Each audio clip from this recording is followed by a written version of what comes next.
Hello everyone, I know you are going to use this video for falling asleep, so before that, like this video, subscribe to the channel and let me know where you are from, also what time is it. The first time Mira heard the whisper, it wasn't the kind of thing you remembered for its words, but for the way it made your skin crawl, like icy fingers trailing your spine. It came from behind the wall at precisely 3:03 a.m., not 3:02, not 3:04. A dragging sound, wet and soft, like something being pulled across damp wood, followed by a low rasp that didn't resemble anything human.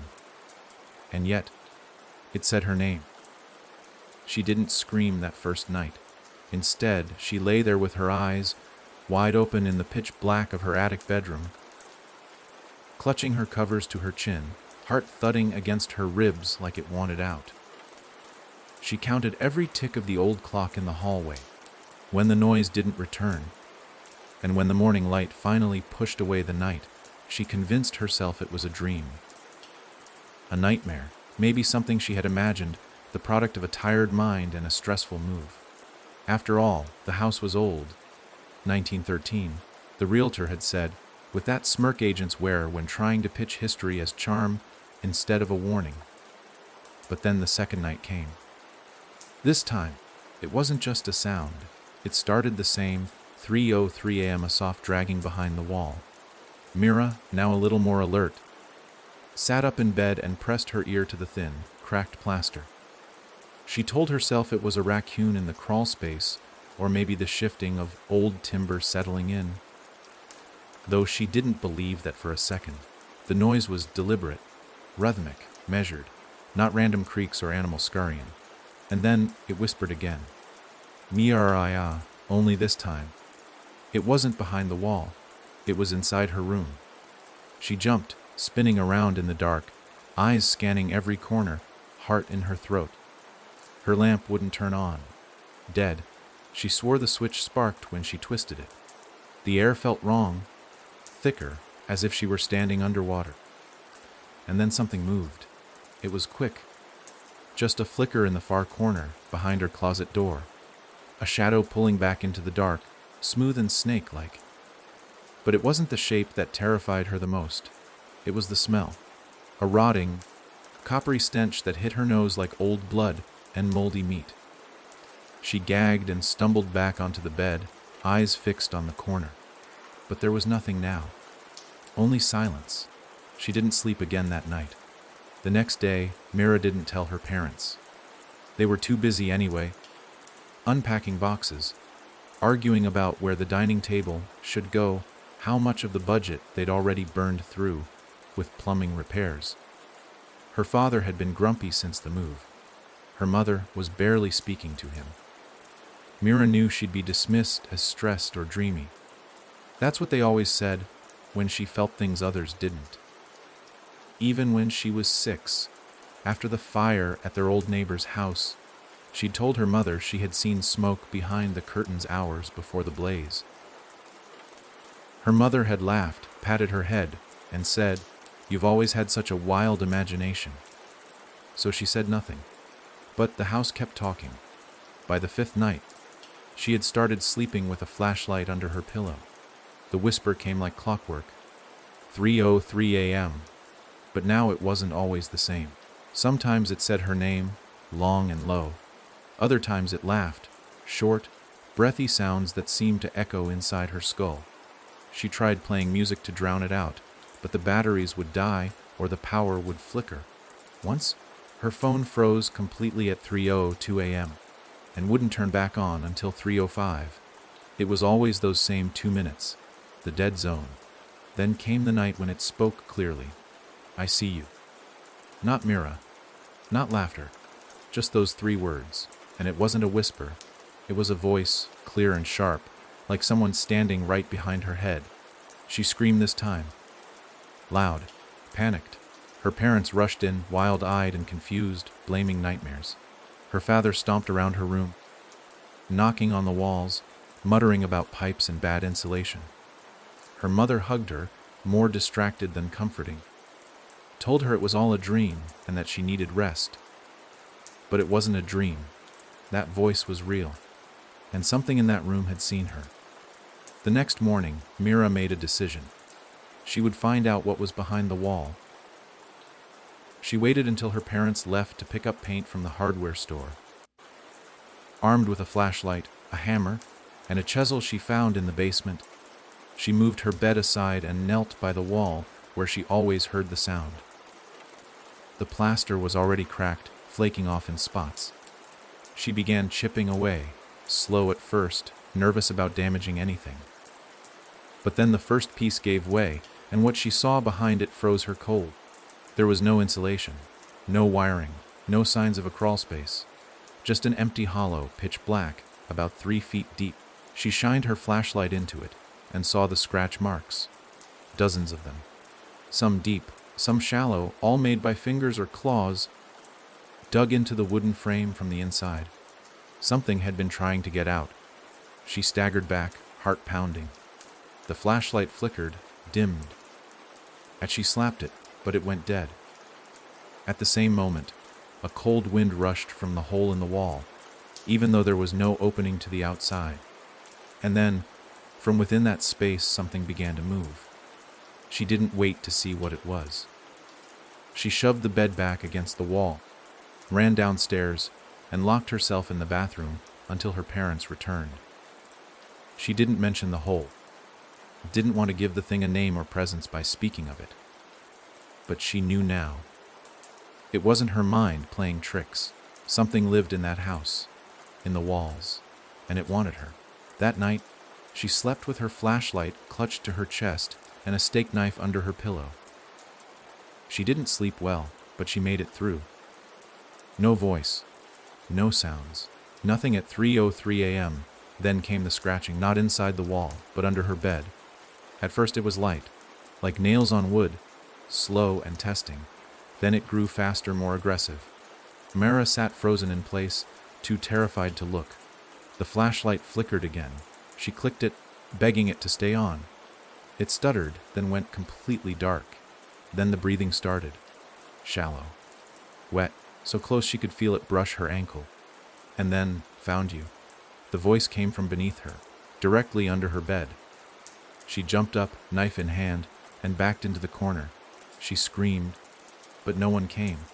Her parents were downstairs, but the house swallowed her cries. The bed creaked as something heavy shifted beneath it. A black, clawed hand slowly emerged, reaching across the floor like it was tasting the air. Then the bedroom door burst open. Her father, eyes wide, holding a baseball bat, rushed in. He saw the hand, the scratching, the terror in Mira's face, and for the first time, he believed her. He swung the bat with all his strength, but by the time it hit, the hand was gone. Vanished. Only deep claw marks remained on the wooden floor, 5 long gashes where the thing had tried to drag itself out. They didn't speak of it that night. Her father locked all the windows. Her mother cried. Mira just stared at the scratch marks and knew this was far from over. The next morning, things got worse. All the mirrors in the house were broken. Every last one, cracked from corner to corner, as if something had burst out from inside the glass. Her mother screamed when she saw the bathroom mirror. On it, scratched into the glass, were the words "Liu Ludium Leiden." The walls began bleeding. Not a torrent, not at once, but slow, seeping rivulets of dark, thick fluid oozing from the cracks where the plaster had been chipped. Her father tried to clean it, but the moment he turned away, it came back. They tried to call someone. A priest, an inspector, anyone. The phones wouldn't work. No signal, no power. And always at 3:03 a.m., the whisper came again. But now, it spoke to all of them. The house was no longer haunted. It was alive, watching, waiting. And Mira had opened something that could never be closed again. Whatever lived behind the wall wasn't just a ghost. It had a face. It had a name. And it was coming for them. It started with a name scratched into the window glass. A name that didn't belong to anyone they knew. It appeared the morning after the thing tried to crawl out from under Mira's bed. The house was quiet, too quiet. The kind of silence that feels more like listening than rest. Mira's mother found it first. She had drawn back the old lace curtain in the kitchen to let the weak morning sun in, only to recoil with a gasp so sharp it drew Mira and her father running. There, carved deep and deliberate into the fogged-up glass, were 5 letters Il-Wan. The grooves were too clean for a finger, too perfect for a child's prank, and no one in the family had done it. Mira's father tested the glass with his fingertip, tried to rub it away, but the letters weren't drawn in steam. They were etched, cut deep as if with a blade. The name stared back at them, cold and knowing. That was the day Mira stopped pretending she was just scared. Something had chosen her. Something had been waiting. And now it wanted to be remembered. Throughout the day, the name kept appearing. On fogged mirrors. In the dust on furniture that hadn't been touched. Scratched faintly into the wood of her headboard. Elian. Always that name. Always in that same precise handwriting. It was claiming territory. The worst of it wasn't the marks. It was the sound. The creaking. The house had a rhythm. Floorboards moaned when no one was walking. Doors sighed open and closed even when locked. There was a steady, deliberate pattern to it. Footsteps that didn't match any of theirs. Sometimes upstairs. Sometimes in the attic. But always at night. Always just past 3:00 a.m., Mira tried to record the sounds with her phone. She left it running overnight, hidden under the bed. Mike pointed toward the wall, where she had first heard the voice. When she played it back the next morning, she found more than she expected. The footsteps were there, slow, dragging, heavy. But there was more. A voice. Faint, but clear. "I'm closer now," it said. Then a pause. "You called me." Mira dropped the phone. Her hands shook, her chest tight with a fear that no longer felt abstract. She hadn't called anything. She didn't summon anything. She barely understood what was happening, but she knew one thing. This wasn't about ghosts or creaks in old houses. This was about something intelligent, something old, and it was getting bolder. Her father, once skeptical, now hovered between disbelief and quiet dread. He spent hours in the basement looking for old blueprints, hoping to find a logical explanation, an air duct, an animal path, anything. But the house was built oddly. No crawl spaces, no vents, no insulation. The walls were hollow, but sealed tight, as though built not to keep things out, but to keep something in. It didn't help that the neighbors refused to talk about the house. Mira had wandered out that afternoon, desperate to see someone. Anyone who might have known the family who lived there before. She spotted the old woman from 2 doors down, tending her garden. Mira asked about the house. Had anyone lived there recently? Had anything strange ever happened? The woman froze. She didn't meet Mira's eyes. Just muttered, "You shouldn't be here," and turned away. Locked her gate. Drew her curtains. Back home. Mira found her room colder than the rest of the house. The window had iced at the edges, despite it being midsummer.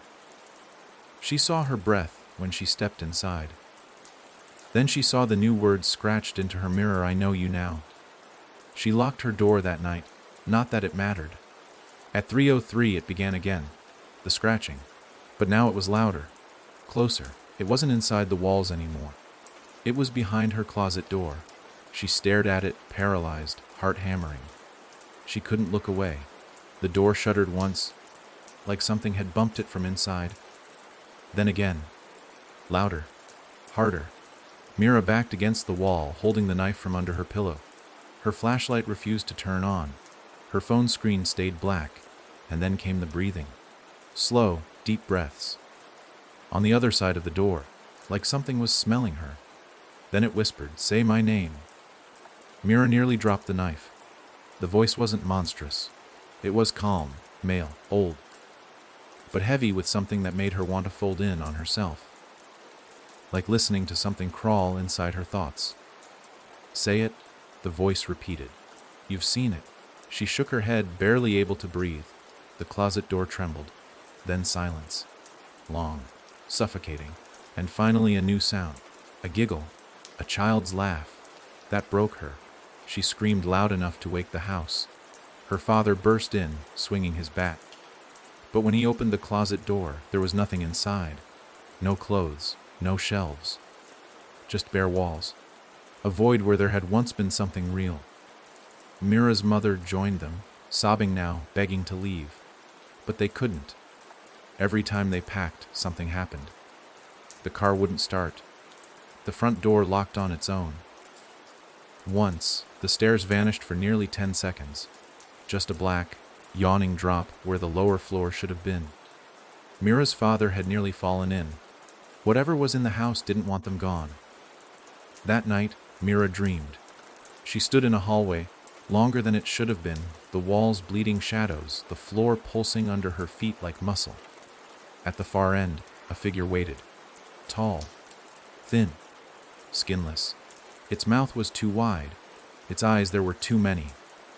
And then it spoke. You called me when you touched the wall. You opened what should have stayed closed. Mira wanted to run, but her legs wouldn't move. She was locked in place. You are the key, it hissed. When she woke, her mouth tasted of blood.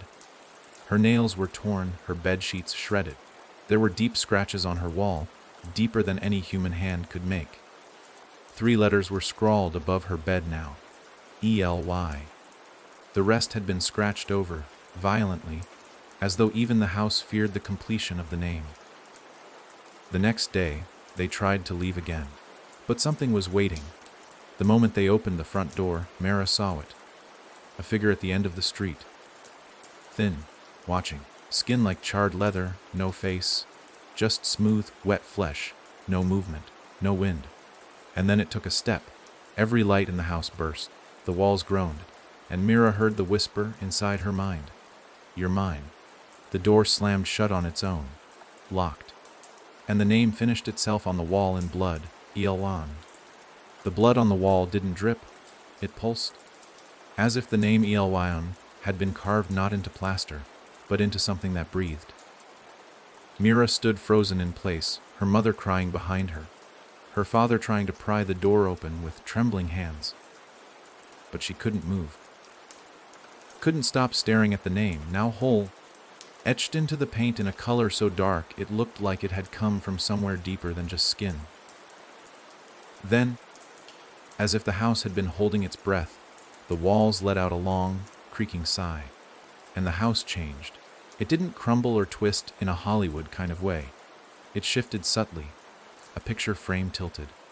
A hallway stretched. The light above the stairs blinked, then turned from yellow to blue. But most importantly, a door appeared. It was at the end of the hall, where there had been only wallpaper the day before.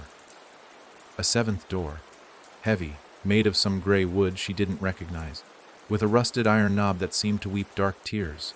No one spoke, no one moved. Then the doorknob turned, slowly, like a hand was testing it from the other side. Mira grabbed her mother, pulled her away from it. But her father stepped forward, drawn like a moth to flame. Something in the air had changed, thicker, colder, and yet oddly electric, like standing near a storm. Her father reached the door and stopped. The doorknob clicked. The door creaked open. Beyond it was only blackness. Not the darkness of a room with no lights, but the kind of black that eats light, that absorbs sound. Her father leaned forward, squinting, and the black moved. Something inside shifted, something huge. They all heard it. A wet, dragging sound, heavy breathing, and the faint, unmistakable groan of chains. Her father slammed the door shut and stumbled back, his face pale, his breathing ragged. It saw me, he whispered. It was right there, and it saw me. Mira couldn't stop shaking. This house wasn't haunted. It was a threshold, a place something used to wait. But now, because she touched the wall, because she heard its voice, it wasn't waiting anymore. That night, they didn't sleep. They took turns watching the hallway. The 7th door never opened again, but they all felt it behind the wood. Breathing, listening, waiting. At 3:03 a.m., the voice didn't whisper this time. It screamed. Every window in the house shattered. Every mirror exploded. Every light died at once. leaving only the blue moonlight slashing through broken glass. Mira screamed with it, hands over her ears, and in that split second of chaos, the house did something that no building should ever be able to do. It changed its shape. Doors weren't where they had been. Rooms stretched. The stairs twisted halfway up, turning into a spiral that hadn't existed before. Her bedroom, when she tried to run to it, was no longer behind the door at the top of the hall. Instead, there was a narrow corridor of rotting wood and flickering lights, leading somewhere deeper. Her father tried to kick through the front door. It was gone, not blocked. Gone, just more wall in its place. That's when Mira noticed it, the writing on the ceiling, scrawled in the same blood as before. Now you live in me. The house wasn't a house anymore. It was a body, and they were inside its stomach. Over the next 2 days, if time even passed normally inside that place, they tried everything. They broke through drywall, dug into floors, smashed windows and climbed out, only to find themselves back in a room they'd never seen before, or worse, somewhere they had, but changed. Warped, reversed, it was Mira who found the old trunk in the attic. She wasn't looking for anything, just trying to find a place where the walls didn't breathe. But tucked behind a shelf, half covered in old quilts and mildew, was a heavy iron chest. It smelled like dirt and rust, like it had been buried once and dug up again. She expected bones, or something that would scream when she touched it. But inside were only papers, newspaper clippings, old photographs, letters, and a journal. It was dated 1932, and the name on the inside cover made her skin crawl. Elian Perrin. The journal wasn't written in madness. It was calm, logical. A man slowly descending into something dark, but trying to explain it the whole time. He wrote of the house being a place between places, something built on land that never should have been disturbed, of doors that didn't go where they should, of dreams that showed him cities buried beneath dirt, made of teeth and bone, and of a voice that began whispering to him at 3:03 a.m., asking him to listen, to open, to let it in. He did. The last entry was dated May 4th, 1934. It read only this: I opened the wall. I saw its face. I cannot leave. If you are reading this, it's already watching you. Do not say its name out loud. Do not look into the mirror at 3:03. And above all, do not answer it when it knocks. Mira dropped the journal. Her hands were cold, her mouth dry, and in the silence that followed, she heard something she hadn't heard since this started. A knock, 3 times. Coming from inside the 7th door, she ran, down the stairs, around the corner, straight into the kitchen. Only it wasn't the kitchen anymore. It was a room full of mirrors, hundreds of them. Tall, cracked, warped, each one reflecting different versions of her. Some looked normal. Some had mouths open in a scream. Some weren't her at all. And in one mirror near the center, her reflection stepped out of sync. It smiled. A slow, rotting smile that revealed far too many teeth. Then it whispered, I am closer now. Mira backed away, bumping into the wall, her breath ragged. The mirror shattered on its own, shards flying into the air without a single touch. That was the first time she bled. A long, thin gash opened along her cheekbone. The blood hit the ground, and the house drank it. Literally. The floorboards hissed as the blood was absorbed, like it was feeding, like it had been waiting for her to give it something real. And then, far away, behind the 7th door, something howled. Her father found her moments later, and for the first time, he didn't try to be brave. We can't stay, he whispered. Even if we don't make it out, we can't let it have her. But it was too late.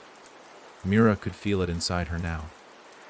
Not a possession, not like movies made you believe, but a connection, a thread. It had tied itself to her the moment she opened the wall, and it was pulling. Later that night, her mother disappeared. No scream, no sound. One moment she was sitting by the hallway with a candle, the next, gone. Only a smear of blood where her hand had been.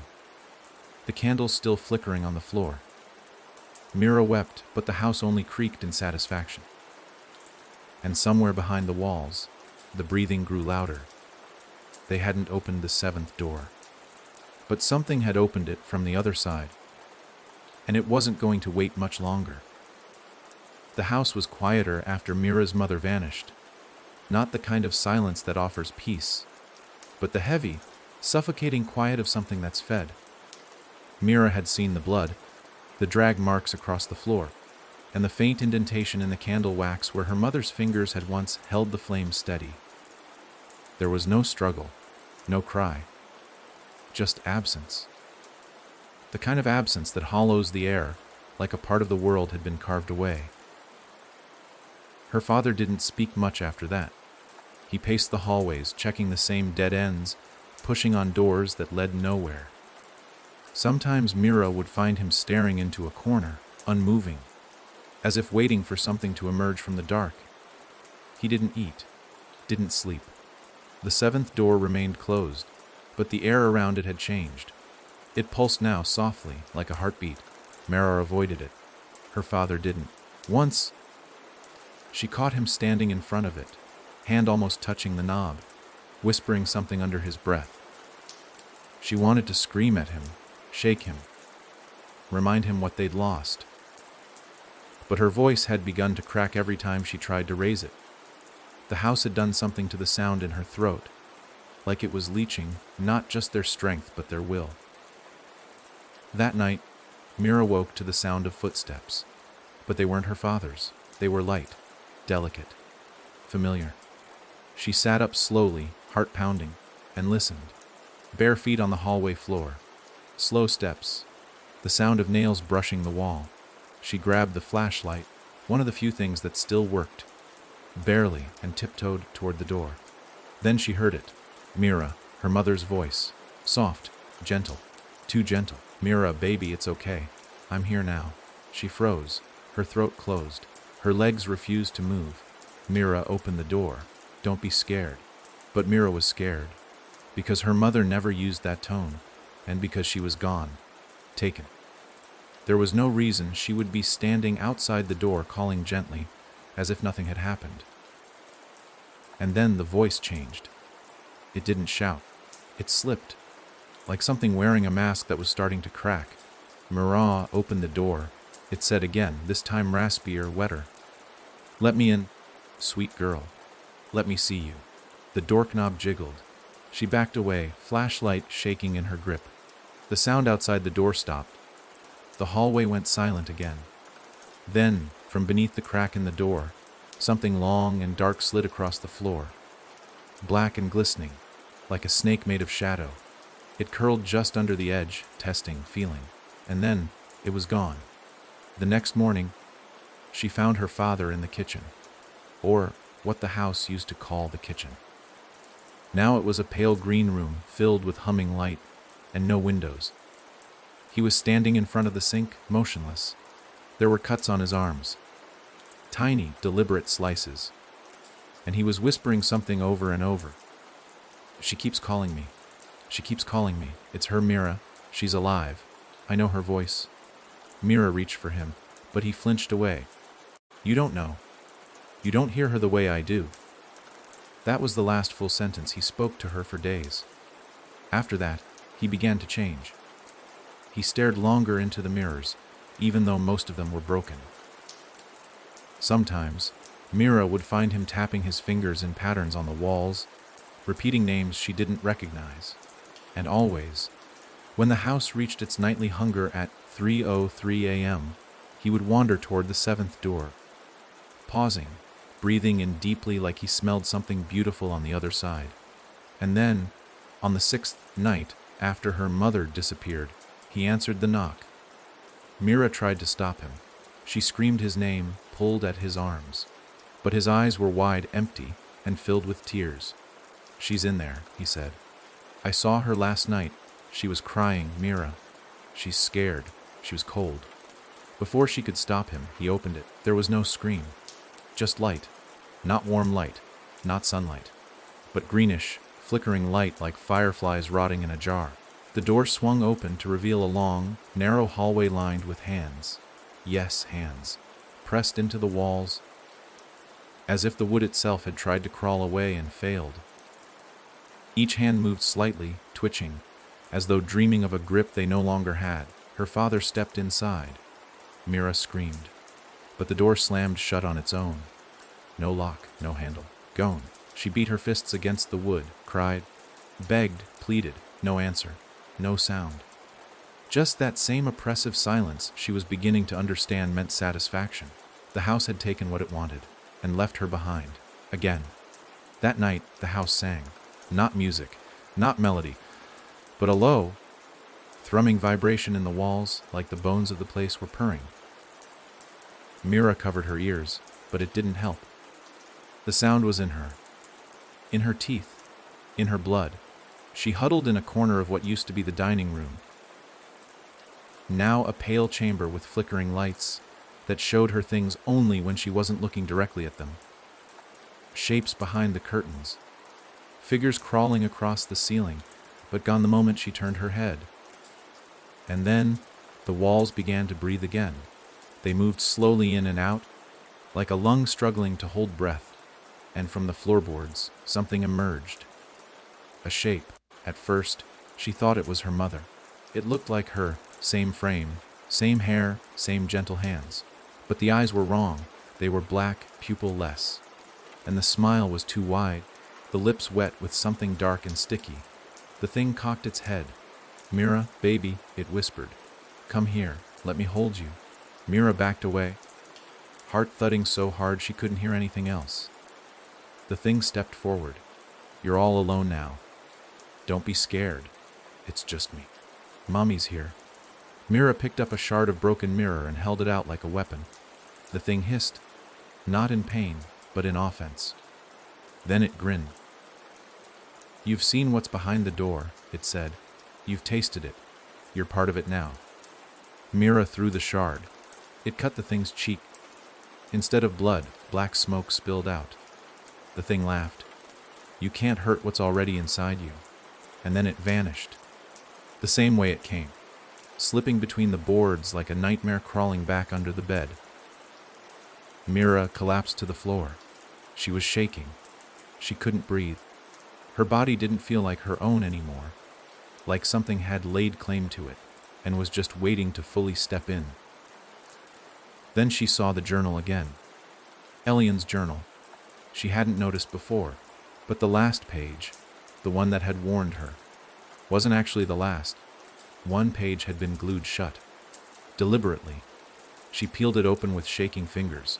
There, scrawled in a different ink, darker, messier, like it had been written with a broken hand, were 6 words: "The house knows your real name." And beneath it, "If you hear it speak it, run." Myra stared at the page for a long time. Something about those words broke her in a way that the screams and the shadows hadn't. Because somewhere, deep inside, she knew it was true. She hadn't told anyone her full name in years, not since the fire. Not since the whispers started when she was a child. Her mother always called her Mira, her father too. But there was a name, the one her grandmother had whispered at her crib, the one she had tried to forget, and if the house spoke it, if he spoke it, it would mean it had reached all the way inside her. Claimed her. That night, at 3:03. There were no whispers. Only one word, not shouted, spoken, clear, precise. And it was her true name, the one no one else could have known. The house had it now, and it was coming for her soul. She ran. Not because it would save her, she knew better than to believe in escape now, but because sitting still would make her pray. The house had spoken her true name, the one no one alive should have known, and it had said it softly, like a lover brushing your ear in the dark, not needing to shout because it already owned you. Mira didn't stop to think. She grabbed the journal, the flashlight, barely flickering now, and bolted through the nearest door, even though she had no idea what room it would become this time. She burst into the main hall. At least, that's what it looked like for now.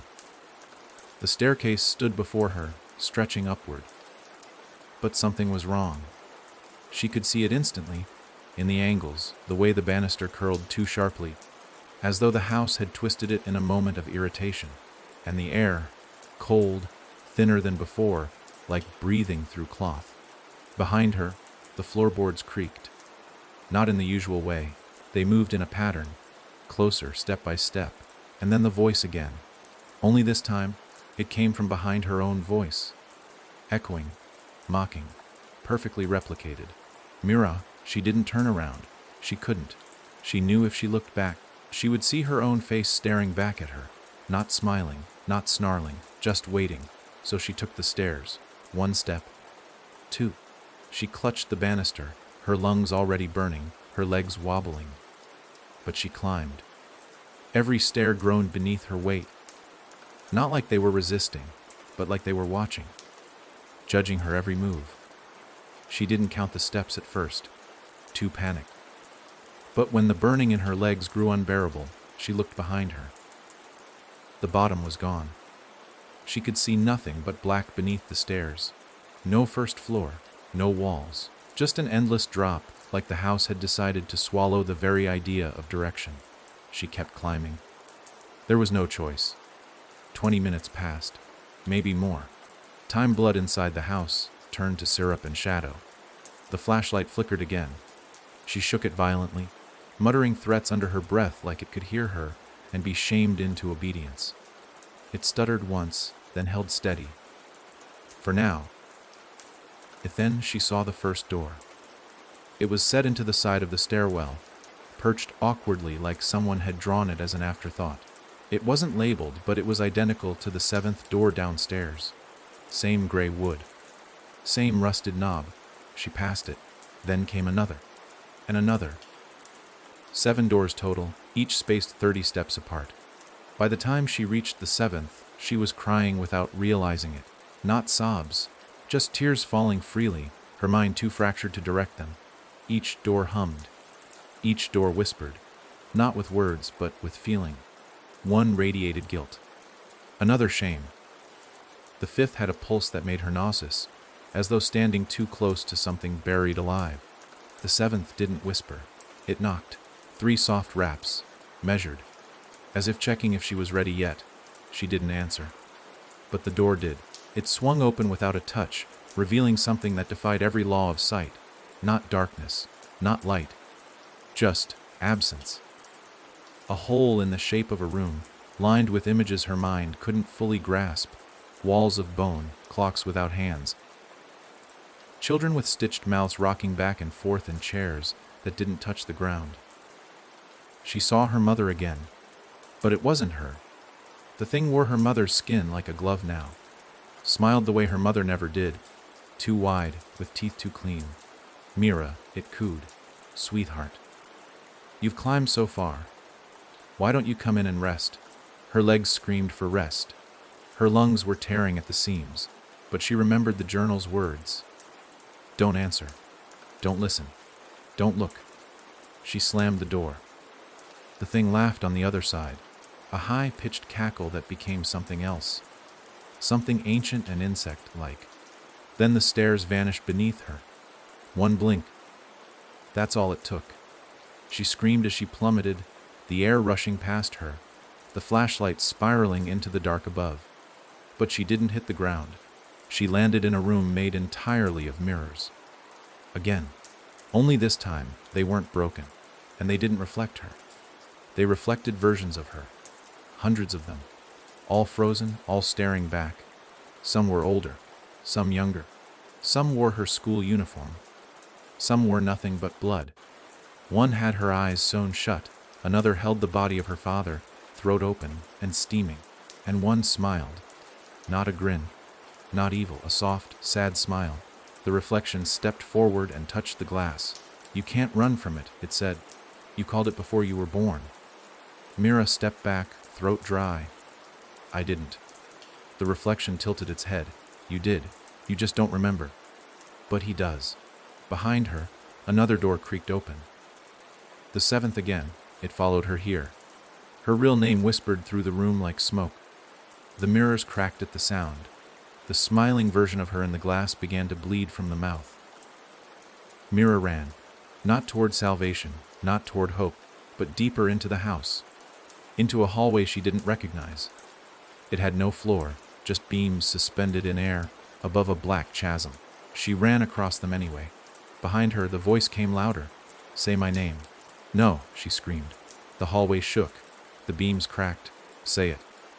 Then she remembered something. The journal. She fumbled in her pocket, pulling it out. The pages fluttered wildly, but one had changed. A new message. "Don't say his name. Say yours. The real one." Mira hesitated.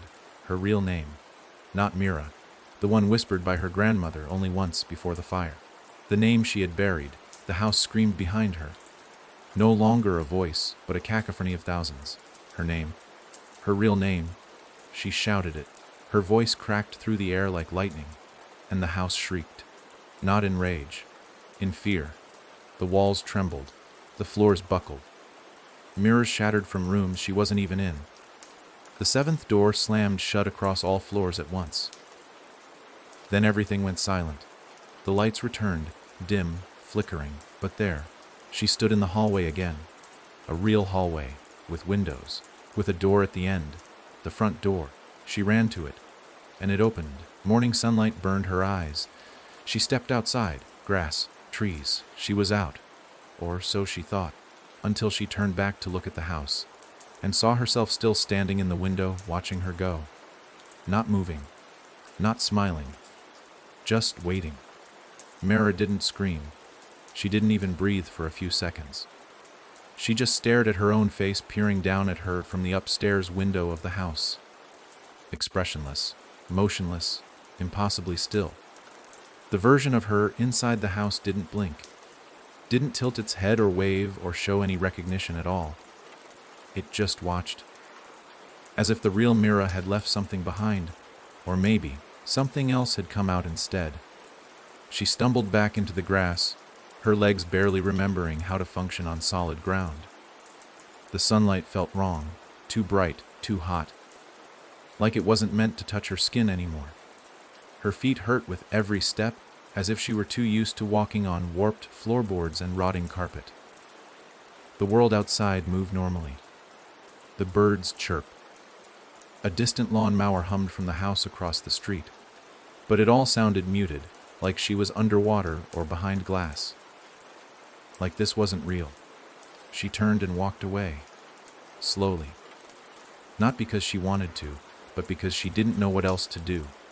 Her legs carried her down the path, past the dead tree in the yard with the tire swing that never moved, past the rusted mailbox with no name.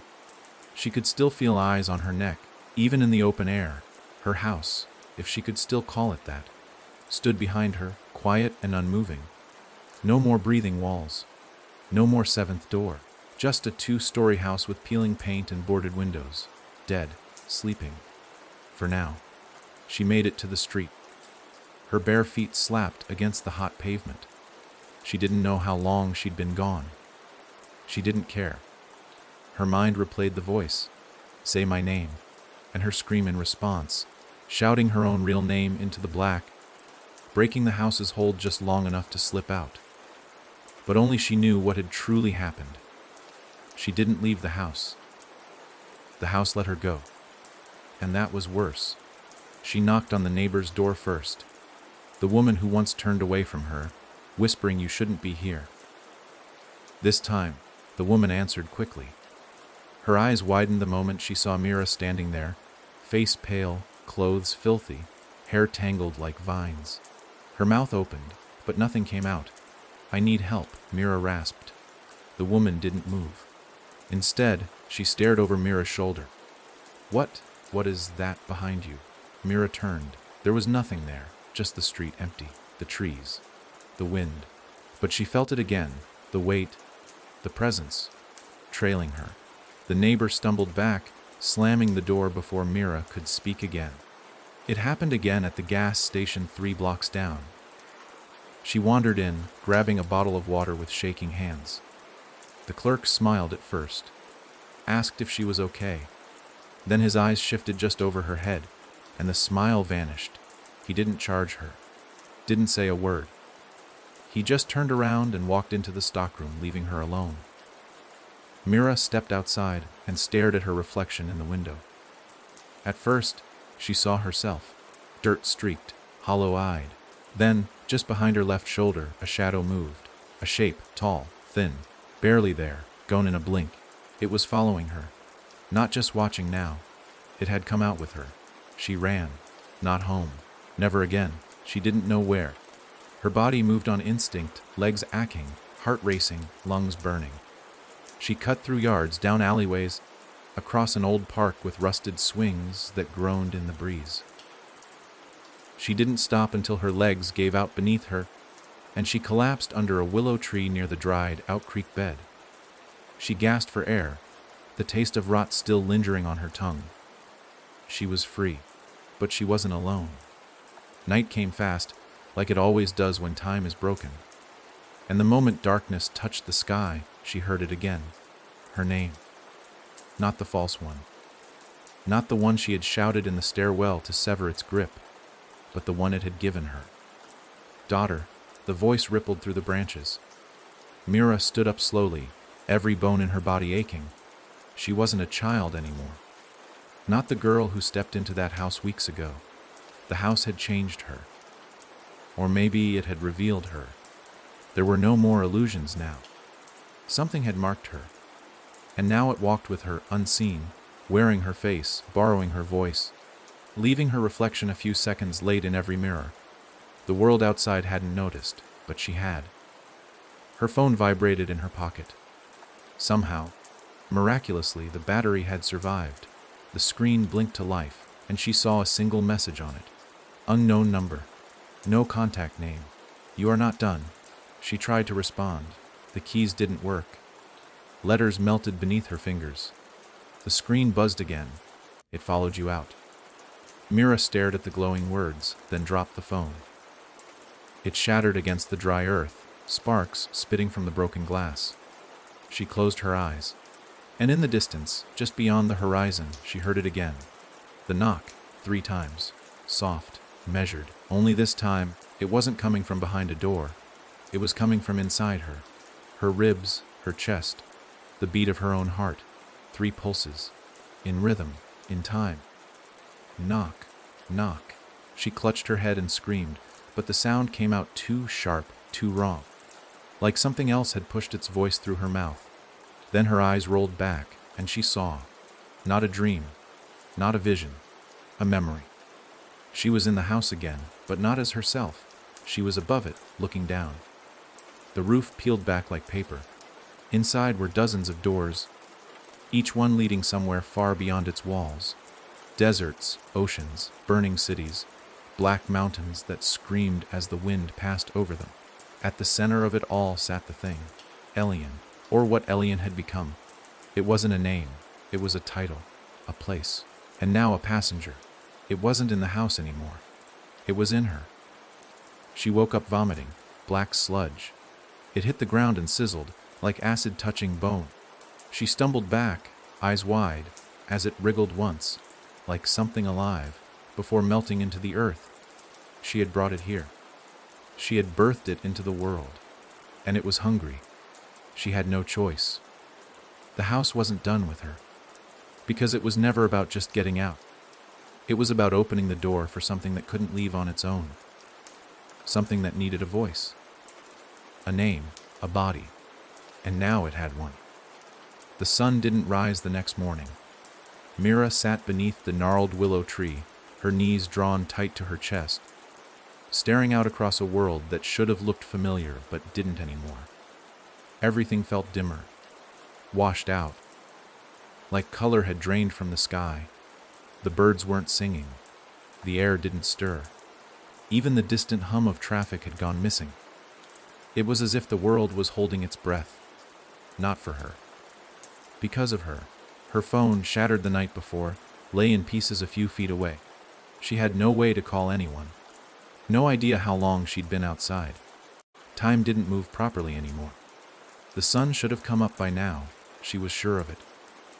But the sky remained locked in a dull, overcast twilight, neither day nor night. Somewhere between. Like her? She'd tried to sleep, she'd tried to rest.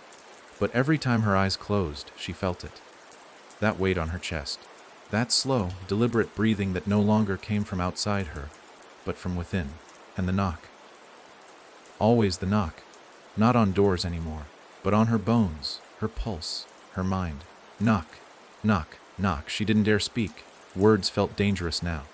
Like every syllable might be heard by something that didn't need ears to listen. Something that would understand not just the sound, but the meaning behind it. She tried to cry once, but the tears came out too thick, dark. She didn't look too closely. Mira had escaped the house, but the house hadn't let go. The longer she sat in that park, the more she noticed the changes. The cracks in the air, like heat ripples that shouldn't be there. The way shadows seemed to linger just a second too long when she blinked. Once, she saw a man walk past the sidewalk across the street, except his feet didn't touch the ground. He moved like a puppet pulled on strings, and when he turned to look at her, his face was blank, not deformed, just missing. She knew then whatever had followed her out wasn't content to haunt her alone. It was bleeding into the world, corrupting it. She had to go back. She didn't know why, not fully. Only that something inside her screamed for it, louder than her fear. Louder than the part of her that wanted to run until her legs gave out. It wasn't just about undoing what had been done. It was about finishing it. She returned to the house just before twilight surrendered to full night. The door was still open. She didn't remember leaving it that way, but it made sense. Houses don't close the door on what belongs to them. She stepped inside. The air immediately closed around her like a fist. Thick, wet breathing. The floor groaned with satisfaction under her feet, and the walls, now pulsing with veins she hadn't noticed before, seemed to hum in low tones like they recognized her. Mira didn't flinch. She wasn't the girl who first entered this place, terrified and confused. That version of her had been swallowed by the seventh door. This version walked calmly down the hallway, past the broken picture frames, past the blood stains that hadn't dried, and toward the stairwell that had once betrayed her gravity. The seventh door wasn't visible this time. Of course it wasn't. It didn't need to be, because now it was her. The realization settled in slowly as her feet hit the stairs, each one still bowed and cracked from the pressure of things that weren't meant to walk. She stopped halfway up and placed her hand on the wall. It pulsed beneath her fingers. She whispered a name, not Elian, not hers. A name that didn't exist until that moment, but still felt ancient. Her tongue bled when she said it. The house shuddered in response. Something opened behind her. She turned. A door that hadn't been there a second ago now gaped at the end of the hall. But it wasn't like the others. This one was made of flesh, stitched together, breathing, slick. It had no knob, only a slit that pulsed slightly, waiting to part. She didn't hesitate. She stepped through, and everything went quiet. No heartbeat, no breathing, no knock, just void. Not black, not white, just absence. She floated. Or maybe she was standing. Maybe she no longer had a body. She saw flashes. Her father? Mouth stretched open in an endless scream. Her mother, eyes sewn shut, whispering words into a mirror that cracked under each syllable. Then she saw herself. Not her reflection, not a version. Her. Split open, veins like roots, eyes hollow and glowing, and something inside her ribcage, not a heart, a door, and the thing standing in front of it. No face, no voice. Just the sound of every door in the world creaking open at once. It reached for her, and then it spoke, not with words, with knowing. It didn't want to kill her. It wanted her to remember what she was before. What she had been when her grandmother whispered her name that night, the night of the fire. That fire wasn't an accident. It was a seal, a burning lock, a sacrifice to keep something ancient at bay. But Mira had survived, and in surviving, she had kept the seed. The thing had always been inside her. The house didn't curse her. It called her home. And now the door inside her chest was open. Mira screamed, but the scream didn't echo, because there was no space here, no sound, just hunger. Then, just as quickly as it came, it was gone. She awoke on the stairwell, mouth filled with dust, nails broken and bleeding. The house was dark again, but not dead. Waiting, she heard footsteps above her. Slow, heavy, and a voice. Welcome back. She didn't run, she climbed. Each step the voice grew louder, and more familiar, because now it was her own. Not mimicked, not stolen. It was her voice saying things she hadn't said yet, things she would. And on the top floor, waiting in the last room, was the mirror. The one that didn't reflect anything. Until now, she stepped up to it, and it showed her exactly what she was becoming. A door, a vessel, a key, and on the other side of the glass, the thing leaned closer and whispered one final truth. You didn't survive the house. You are the house. Mira didn't blink. She couldn't. The mirror held her in place, as if the act of seeing herself, truly seeing what she had become, was more binding than any chain or door or whispered name. It was her reflection. Yes, her hair, her skin, the smudge of dried blood beneath her nose. But the eyes, they didn't belong to anyone still living. They were deep, pitch black, with a swirling shimmer that moved like water disturbed by breath. Not quite eyes. More like openings. Like tunnels. Her reflection blinked first. Not her. The other her. And then it smiled. That same wide, quiet, knowing smile that Mira had seen in the reflection back at the gas station. The one she'd tried to forget, tried to outrun. The smile wasn't cruel. It didn't taunt. It welcomed her, as if to say, finally, you see it now. The room around her shifted. No sharp movement, no tremor. Just a quiet change, like the house exhaled and rewrote the rules again. The wallpaper peeled itself upward. The light fixture blinked into the shape of a hanging jawbone. The floorboards thinned into teeth, long and flat, yellowing like pages. Mira turned away from the mirror, but the room followed. There were no more walls, just doors. Hundreds of them, extending outward like ribs from a central spine. She could feel them remembering her, their surfaces warm and wet to the touch, pulsing faintly beneath her fingertips. Each door was a room she'd already seen, and a room she hadn't yet. And in that moment, she understood something deeper. This place wasn't bound by time. The house did not move forward, it spiraled. Every choice, every scream, every step someone took inside it twisted into the walls and bled into the foundation. Which meant she wasn't alone. Not in the way she had feared. Somewhere, behind one of these doors, were others. Not people, necessarily, not anymore. But souls, imprints. The ones who hadn't escaped, the ones who had. And one of them was calling to her now. She heard it in the wood. A thrum, a whimper, a slow, dragging plea. The door directly in front of her shivered. Not opened. Not closed. Shivered. Like something inside was cold and afraid. She reached for the handle. It was made of teeth. They clacked gently as her fingers brushed them, but didn't bite. The door opened without a sound. The room inside was not a room. It was a forest, but not one that should exist inside any house, not even this one. The trees grew straight up through the ceiling, branches splintering into the void. The leaves were pages, actual paper, fluttering in a wind that didn't blow. Every leaf had a name written on it, thousands. And the ground beneath her feet was covered in hair. Long strands of black, tangled and twitching. A child stood at the base of one of the trees. He was barefoot, shirtless, skin gray and pulsing with faint veins of black beneath the surface, like something else was trying to live under his flesh. When he turned to look at her, she recognized him, not his face, his eyes. She'd seen them in a photo, in Elian's journal. This was the boy. The first. He stepped forward, mouth stitched shut, hands trembling. He pointed to the tree behind him. Carved into the bark was a name she didn't recognize, but Mira knew instinctively it was hers, not Mira. The other one, the real one, The one the house had spoken aloud in the moment everything changed. She stepped toward the tree. Her hand touched the name, and the entire forest breathed in. The boy began to unravel, not bleed, not rot, unravel, like thread pulled from a sleeve. He smiled as his face dissolved and mouthed 2 words. "Thank you." Then he was gone.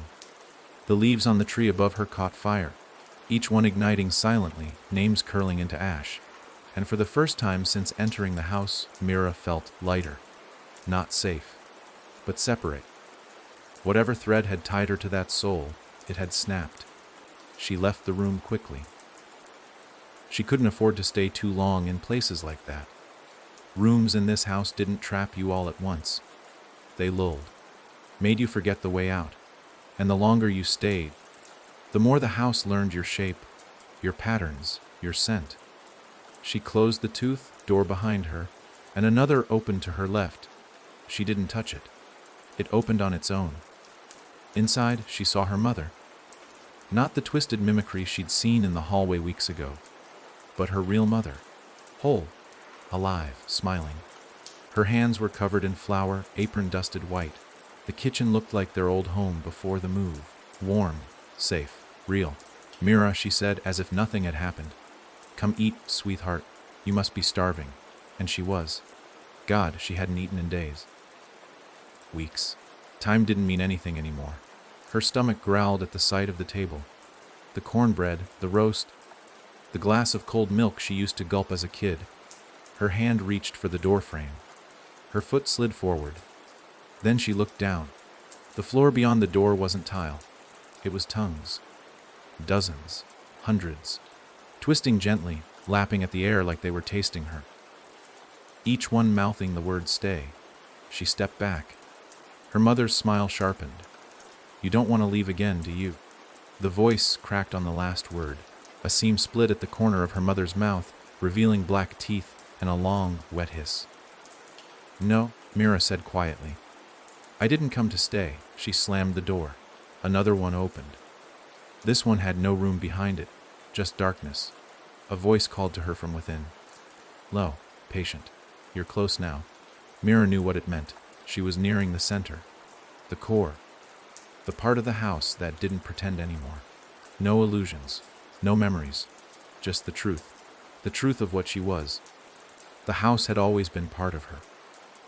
A tumor buried in her name. A shadow sleeping in her breath.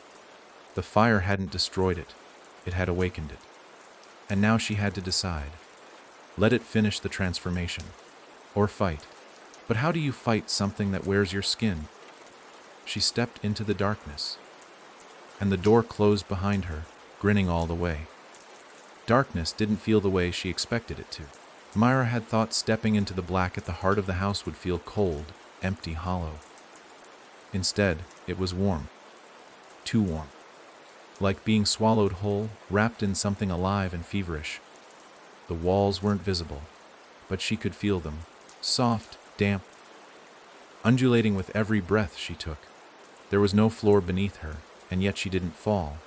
She simply floated, suspended by something she couldn't see, but could feel tightening around her like fingers around a throat.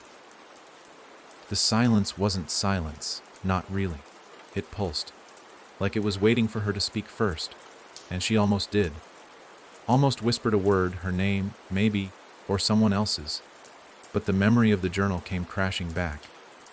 Do not answer it when it knocks. Do not say its name, say yours. The space around her shifted as if it had heard her thoughts. And then came the knock. Not from the walls. Not from outside. It came from inside her skull. Knock, knock, knock. Mira's head jerked with each pulse, her jaw clenching tight to keep from screaming. But then something cracked. Not bone, not thought. A seam. A space that hadn't existed before. And through it, memories began to pour, not just hers but others. She saw the boy from the forest again, unraveling. She saw her father's eyes the moment before he vanished through the 7th door. She saw her mother's reflection, smiling at a mirror that didn't show her own face. And then she saw herself, the real self, the one before the fire. Before the name Mara had been whispered like a shield. She saw a crib. A woman she didn't recognize but felt deeply tied to. A name spoken softly in the dark, a name that shimmered like oil when said aloud. A name the world wasn't meant to hear. That name was hers, and now he knew it. The heat around her intensified, every breath tasting like iron and rot. And from ahead she saw light, not warm, not hopeful. A red light throbbing in a steady rhythm, like a massive heart had been built into the core of the house.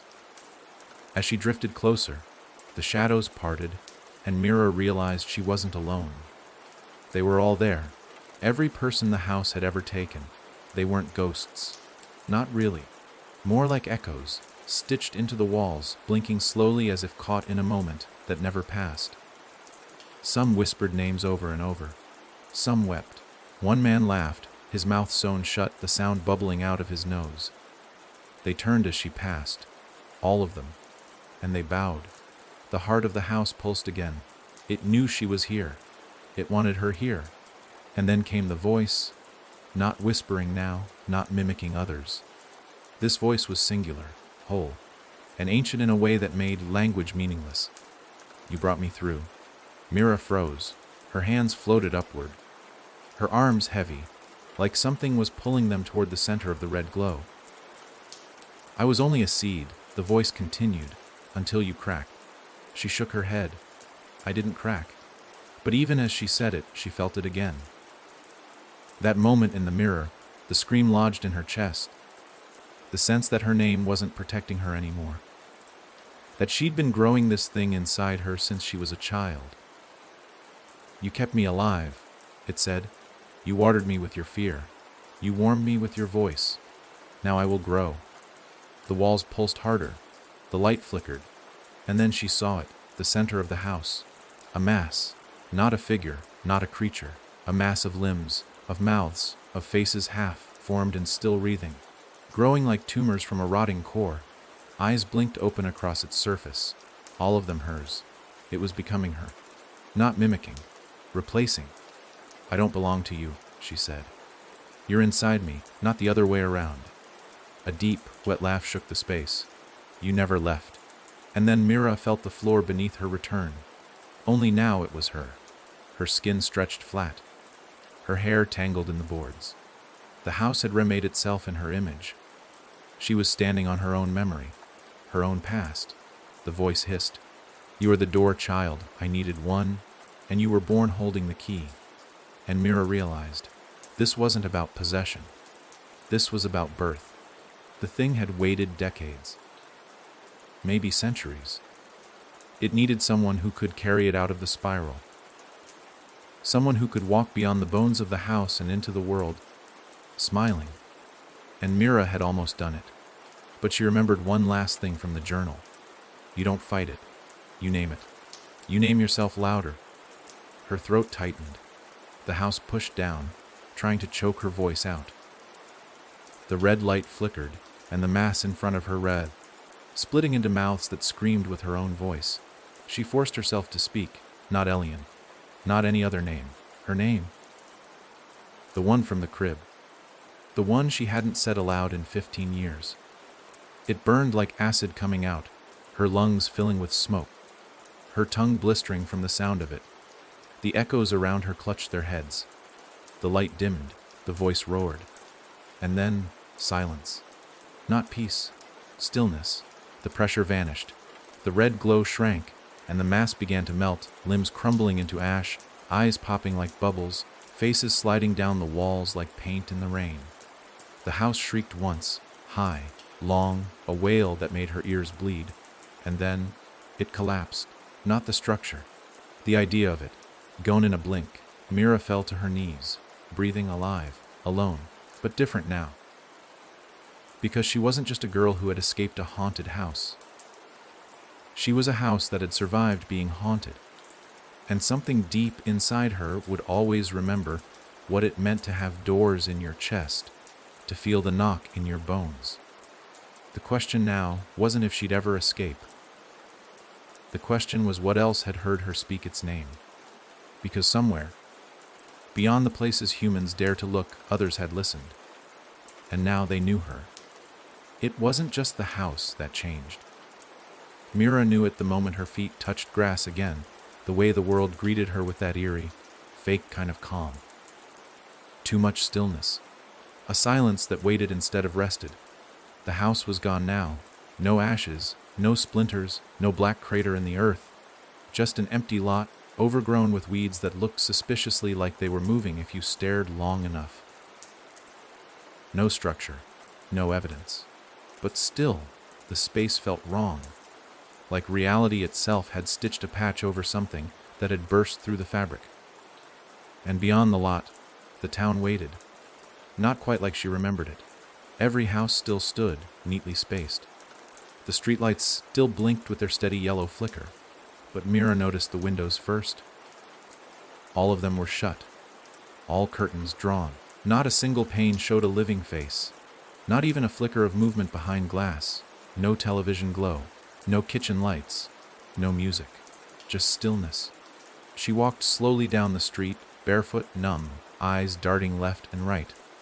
She expected someone to appear, some old neighbor, a kid on a bike, a stray cat, any sign of life, but there was nothing.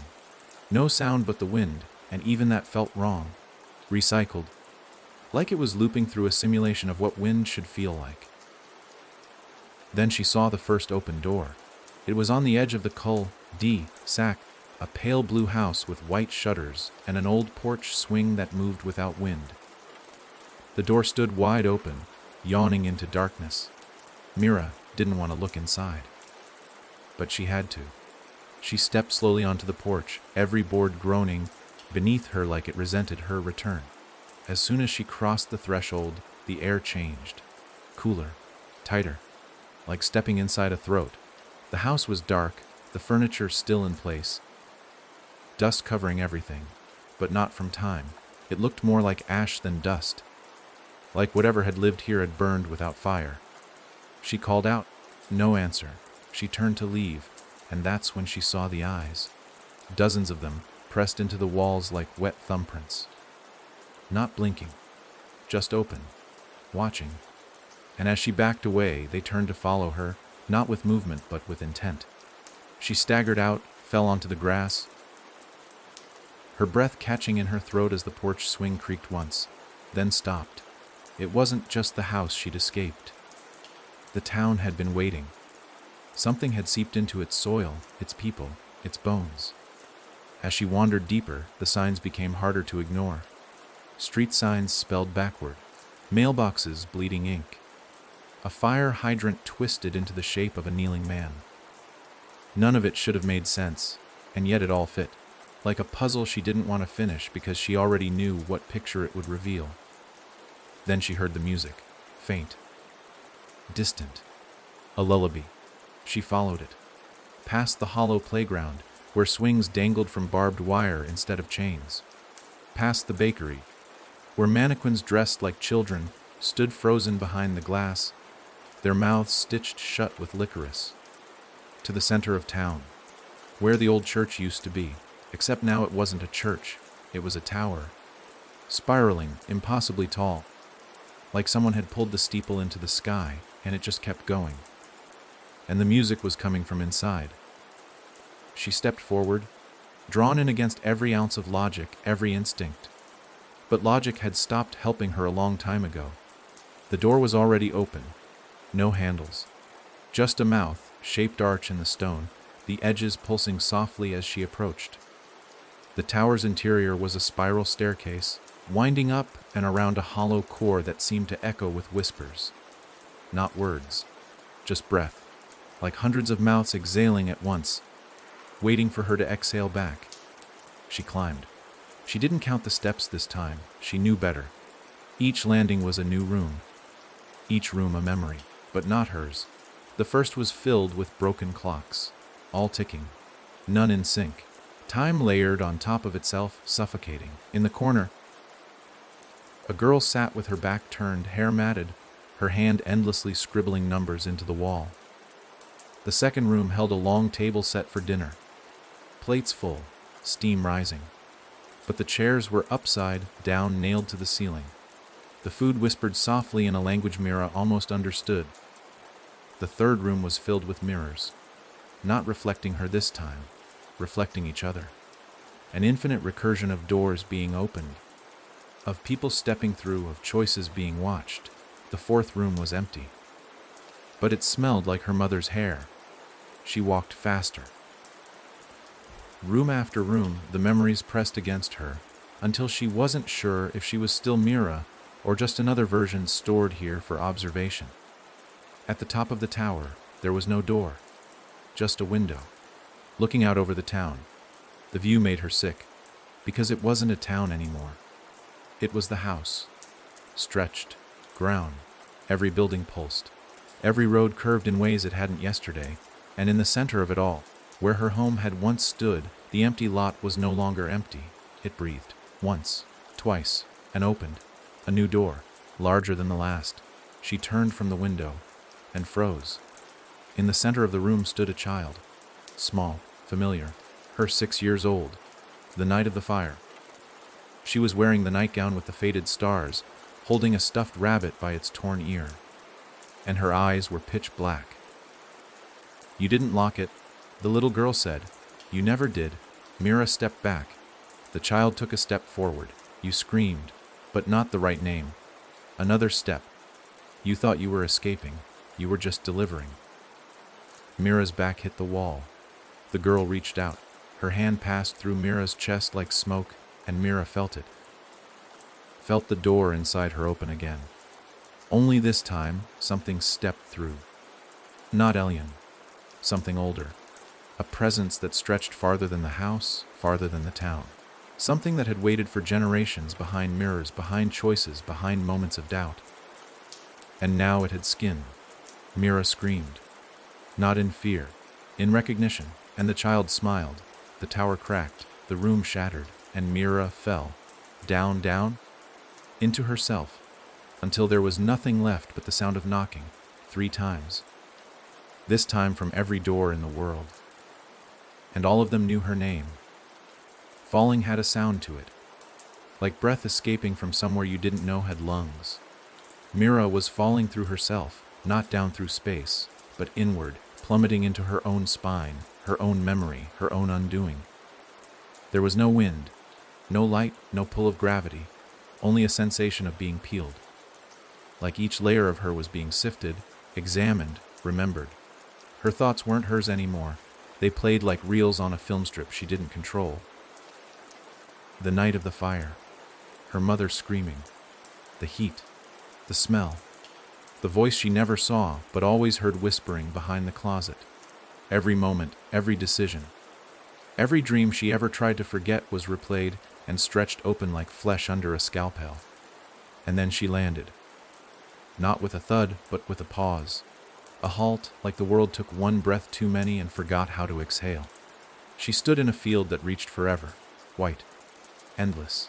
No sky, no floor. Just white. But it wasn't empty. Not really. It was filled with watching. She couldn't see them. Not yet, but she felt them. Thousands of them. The air thick with eyes that didn't blink, that didn't even need form. Eyes that weren't made for sight but for judgment. In front of her, a single chair waited. Black. Wooden familiar. It was her grandmother's chair. The one from the porch that had burned in the fire, where stories had once been whispered into the ears of a curious child. Mira didn't want to sit. She didn't even want to walk toward it. But her feet moved anyway, tugged by a thread that wasn't physical. The closer she got, the more the air bent. Not visibly, but subtly. Like the laws of existence were shifting with each step she took. Her skin began to itch. Not on the surface, but from inside her blood, like something ancient was waking up in her marrow. She sat, slowly, knowing it wasn't just a chair. It was a throne, a seat, a trial. And then the white folded, like paper. A single tear across the horizon, and behind it, black. A void so complete it made the whiteness around her feel like a lie, a placeholder. Something older stepped through the tear. No feet, no form, only suggestion. Its shape shifted with every glance, sometimes tall, sometimes crawling. Once, it had her mother's face. Then it turned inside out, skin first, grinning with eyes that rotated like keys. It moved like language without vowels, like thunder that hadn't learned how to echo yet, and it spoke, but not aloud, directly into her head. Do you know what you are? Mira wanted to speak, to say she was a girl, a person, a survivor, but her mouth didn't open. The thing didn't wait. You are the first in centuries to return. Return. The word rattled, as if she'd always belonged here and only forgot it in the womb. You were carved before you were born, named before breath. Your family built walls around you, but walls only delay. Mira stood, shaking. I'm not yours, she managed. The thing moved. Quick. A blink. Now it stood beside her, whispering from a mouth that didn't exist. You came to the house. You stayed through the name. You walked through the rooms. You opened the door. She shook her head. I closed it. I shut it. You became it? The words didn't hit her like a curse. They hit her like truth. Suddenly, memories not her own flickered behind her eyes. People she never met, lives she never lived. A girl in 1742 whispering to walls in a storm-ravaged cottage. A boy in 1861 carving names into the beams of an orphanage. A woman during wartime, staring into a mirror too long and seeing herself blink late. Each one touched by the house. Each one a seed. And now, Mira was the fruit. You're lying, she hissed. The figure didn't move, didn't breathe. It simply turned and lifted the sky with one hand, or something shaped like one. It reached upward and peeled the white away. And behind it, endless doors, hanging, stacked into eternity. Some open, some screaming, some breathing, all watching her. Each door had a name, her name. Slightly misspelled, slightly wrong, slightly right. Each door was her. Versions of her that made different choices. Some that screamed, some that burned. One that stepped into the seventh door willingly and smiled. You think you left the house, the voice said again. You only moved deeper inside. The doors opened all at once. Sound flooded the air, wailing, chanting, whispers, thunder, singing, sobbing, static. Mira fell to her knees. The figure leaned closer. You must choose now, she gasped. Choose what? To forget, it said, or to wake? Behind her, the chair ignited. The fire roared silently. Memories twisted like smoke. To forget, it repeated, and live small, or to wake, and become what was buried. She looked at the fire, then the sky of doors. Then at her hands. They were no longer her hands. They were doors. Her fingers ended in knobs. Her palms pulsed. The thing had told her the truth. She was the door now, and the world was trying to open her. The figure pressed closer. Choose. She opened her mouth, and chose. Not with words, with will. She clenched her fists. The knobs on her fingers screamed. The doors above shattered inward. The figure roared, not in pain, but delight, and the world tore. Mira fell again, falling, always falling. But now, she wasn't alone. Others were falling with her. The seeds, the echoes, the ones who had never made it this far. She was pulling them through. Not because she wanted to save them, but because she needed them to see. Because when she finally landed, when her eyes snapped open in a hospital bed, her limbs thin, her nails blackened, the monitors screaming in foreign tongues, she smiled. Because now the doors weren't just in the house. They were everywhere. And they were listening. The hospital was not a hospital. It wore the shape of one. Clean white tiles, quiet halls, machines humming with cold precision. But Mira knew the moment her eyes opened that this was another layer. Another mask. The fluorescent lights buzzed too rhythmically. The heart monitor next to her bed didn't beep. It clicked, like a metronome counting down to something she wasn't meant to understand yet. The IV in her arm pulsed with dark fluid that didn't feel like medicine. No nurses moved through the hallway. No footsteps, no muffled talk of vitals or visitors. Just waiting. She sat up slowly, her limbs stiff, her throat dry. Her body still belonged to her, but she could feel the residue of the house in her skin, like ash in her pores. She touched her chest. The skin felt whole, but she could feel the door still there. Closed for now, yes, but not gone. Never gone. The window beside her bed was mirrored. Not tinted. Mirrored. On the other side, she saw herself, or rather, something that looked exactly like her, only it didn't move in sync. It stood still, staring back, lips curled ever so slightly into a patient smile, and then it blinked, twice. The real Mira didn't. She looked away. When she glanced back again, the reflection was gone. No movement, no trace. Just the room behind her and her own wide-eyed fear stretched across the glass. The door to her room opened with a sigh. A woman walked in, middle-aged, her scrubs too clean, her shoes not touching the ground. Not floating, just not connecting. As if reality accepted her presence, but not her weight. "Mira," the woman said. It wasn't a question. "Where am I?" Mira asked, her voice dry and cracked. "Recovery." But the way she said it made Mira flinch. The word echoed too long. Repeated back on a delay like the room didn't agree with it. "Recovery from what?" she whispered. The woman smiled. No warmth, no humanity. Just a gesture. "You made it through. I don't want to be here." "Then why did you come?" Mira stood, shaking. "I didn't choose this." The woman tilted her head. "You did, a long time ago. When you whispered back. When you answered the knock." Mira stepped back. "Where are the other patients?" "There are none."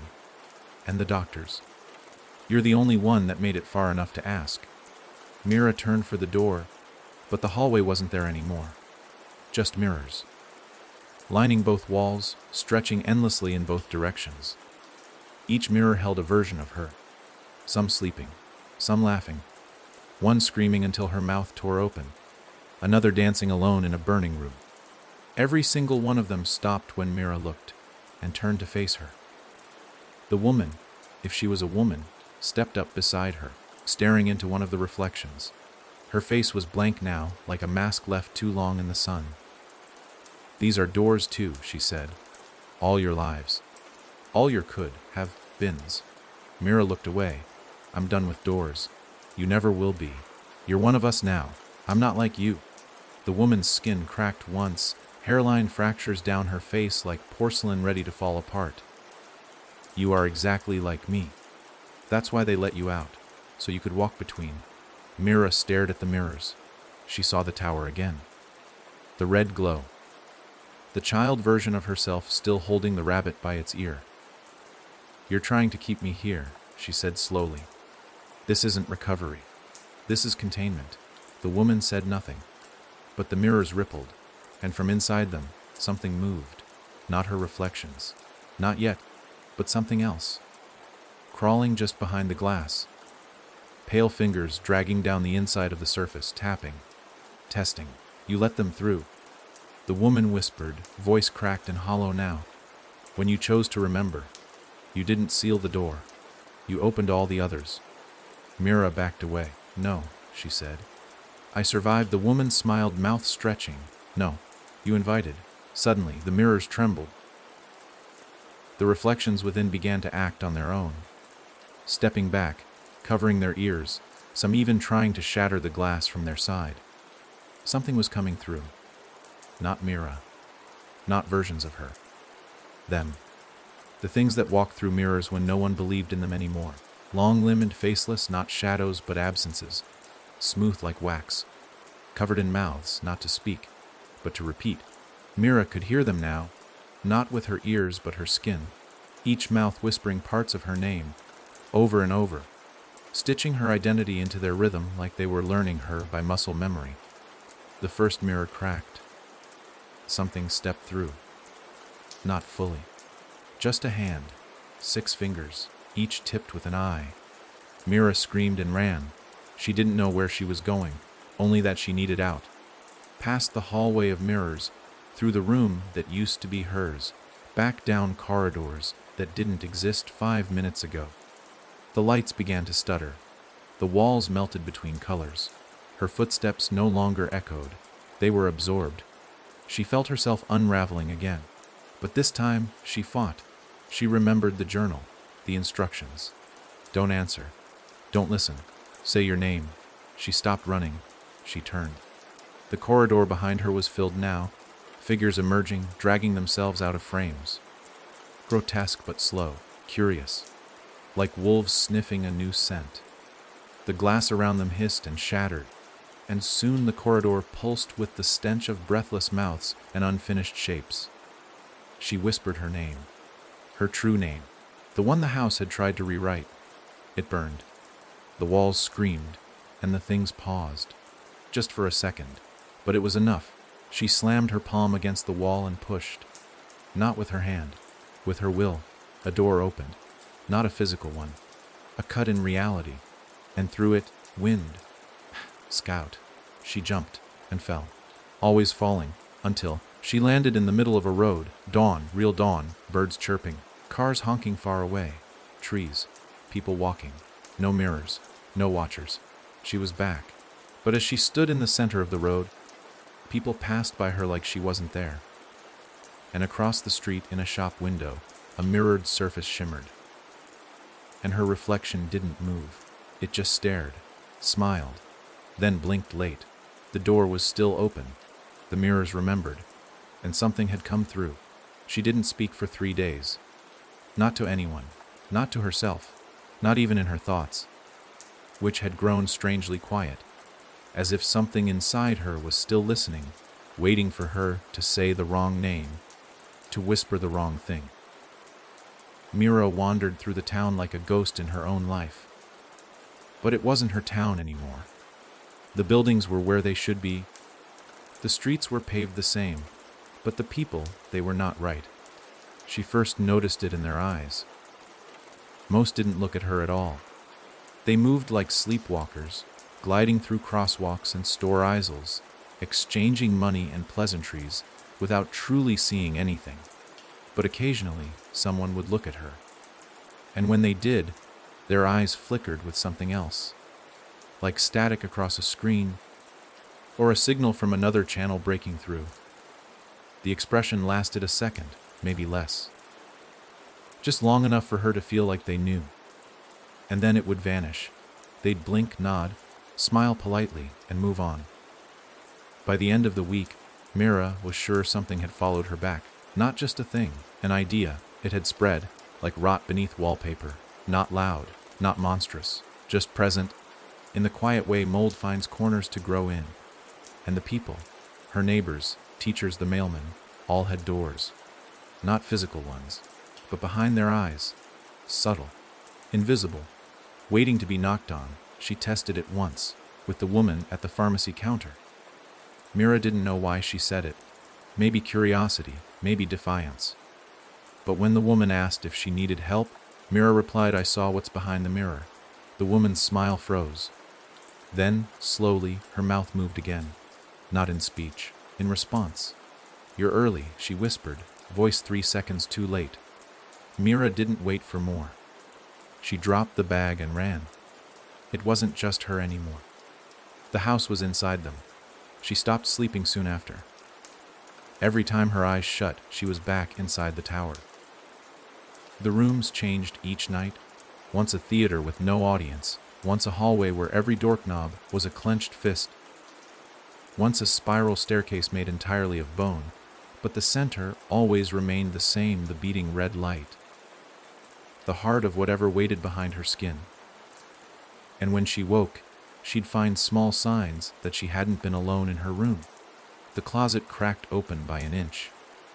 The mirror slightly smeared. The sound of footsteps retreating as her eyes snapped open. Her therapist told her she was dealing with delayed trauma, that hallucinations weren't uncommon after something as unusual as being found unconscious in an abandoned lot for 6 days. They wanted to prescribe her pills. She pretended to agree. But she knew the truth. The house had left fingerprints behind. And one morning, it confirmed it. Mira woke to find a note on her bedside table. No envelope, no handwriting, just a torn scrap of wallpaper, stained and pulsing slightly as if still breathing. On it were 3 words, "You're not alone." That same day, she saw the first other person like her. She was sitting at the back of a bus, staring out the window, trying not to look at her reflection. The seats were mostly empty except for a man in a gray coat and torn gloves sitting across from her. He hadn't moved the entire ride. His chin was tucked, eyes hidden behind a cracked pair of glasses. Then, as the bus jolted over a pothole, one of his lenses fell free. Mira glanced at his face and saw herself, not literally, but something recognizing. The same hollow around the eyes. The same twitch of restraint when the lights flickered. The same tightness in the throat, like trying not to breathe in something invisible. He turned his head just slightly. "You've heard the knock," he said, not asked, stated. Mira felt her blood freeze. "Yes," she whispered. He nodded, satisfied. "They're everywhere now, like spores." "What are they?" "Possibility." His voice was soft, like every word was carried gently. "Afraid of waking something." "They aren't born," he said. "They're invited. Every time someone stares too long into glass, or dreams about staircases that don't end, or says their name in the wrong room, they listen." "Who?" The man didn't answer. He stood slowly, placing something in her lap before stepping off the bus and vanishing into the city crowd. It was a photograph. Old, torn at the edges, sepia tone. In the photo was the tower. Only it wasn't just being built, it was already old. At the base stood 5 figures. One was the man she had just met. Another was her. She stared at the image for hours, flipping it, studying it, trying to find the trick, the illusion. But the more she looked, the more she saw herself. The same scar on her cheek, the same tilt of her head. She'd been there before. Somehow, sometime. And if the photograph was real, then it meant the house hadn't just followed her. It had looped her. Time didn't mean anything to that place. Past and future curled around each other like smoke rings. The same door could lead to 1923 or 5 minutes ago. The same name could be whispered in a crib and shouted in a funeral home. And now she had proof. She started following reflections. Not people. Reflections. Watching for the ones that moved out of sync. And she found them. At a diner bathroom. A reflection of a woman applying lipstick that never stopped applying. In a subway station. A glass wall that caught a man walking, but not the shadow he cast. In her school library, a mirror in the back corner that never showed anyone, even when they stood in front of it. Each one was a fracture, a doorway. She began marking them, scratching symbols in places no one would notice. She wasn't sure why. Maybe so others would know. Maybe because it was all she could do. Then came the night she found another note. This one not left in her room, but inside her mirror. She hadn't written it, but it was written in her handwriting. "Don't trust your shadow." She turned, and her shadow waved. Only she hadn't moved. The house wasn't done. The doors weren't closed. They'd never been closed. And now they were learning to walk. It started standing closer. First just a few inches nearer to her feet than it should have been. Mira noticed it while brushing her teeth. Her shadow cast against the wall behind her didn't line up with the soft yellow light of her bathroom overhead.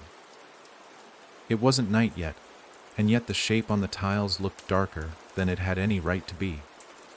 It didn't stretch quite the same way. Its elbows bent sharper, its head tilted when hers didn't. She tried to ignore it. Shadows do strange things, she told herself. Light plays tricks. But then she blinked, and her shadow didn't. It just stood there, head cocked slightly to one side, waiting like a child pretending to sleep after bedtime. She threw the toothbrush down and turned to face it, heart pounding, breath tight. But there was nothing there, just the usual empty bathroom, humming with flickering fluorescent light. She flipped the switch off, then on. The shadow was back, this time slightly closer. The reflection in the mirror showed only her, the wall behind her, empty. But that shape on the floor, still there. That night, Mira didn't sleep. She sat in her bed with the lights on, the curtains drawn tight, every mirror in her room draped in black fabric. But shadows don't need glass, they only need presence. And now hers had it. At first, it only moved when she didn't look. She'd glance away for a second, and when she looked back, it would be there, stretched across the ceiling, coiled around her bookshelf, draped along the window like spilled ink. And every time she tried to catch it, to prove it, it slid back into place like it had never left the soles of her feet. But on the third night, it didn't wait. She was turning off the hallway light when she saw it. Not in her periphery, full on.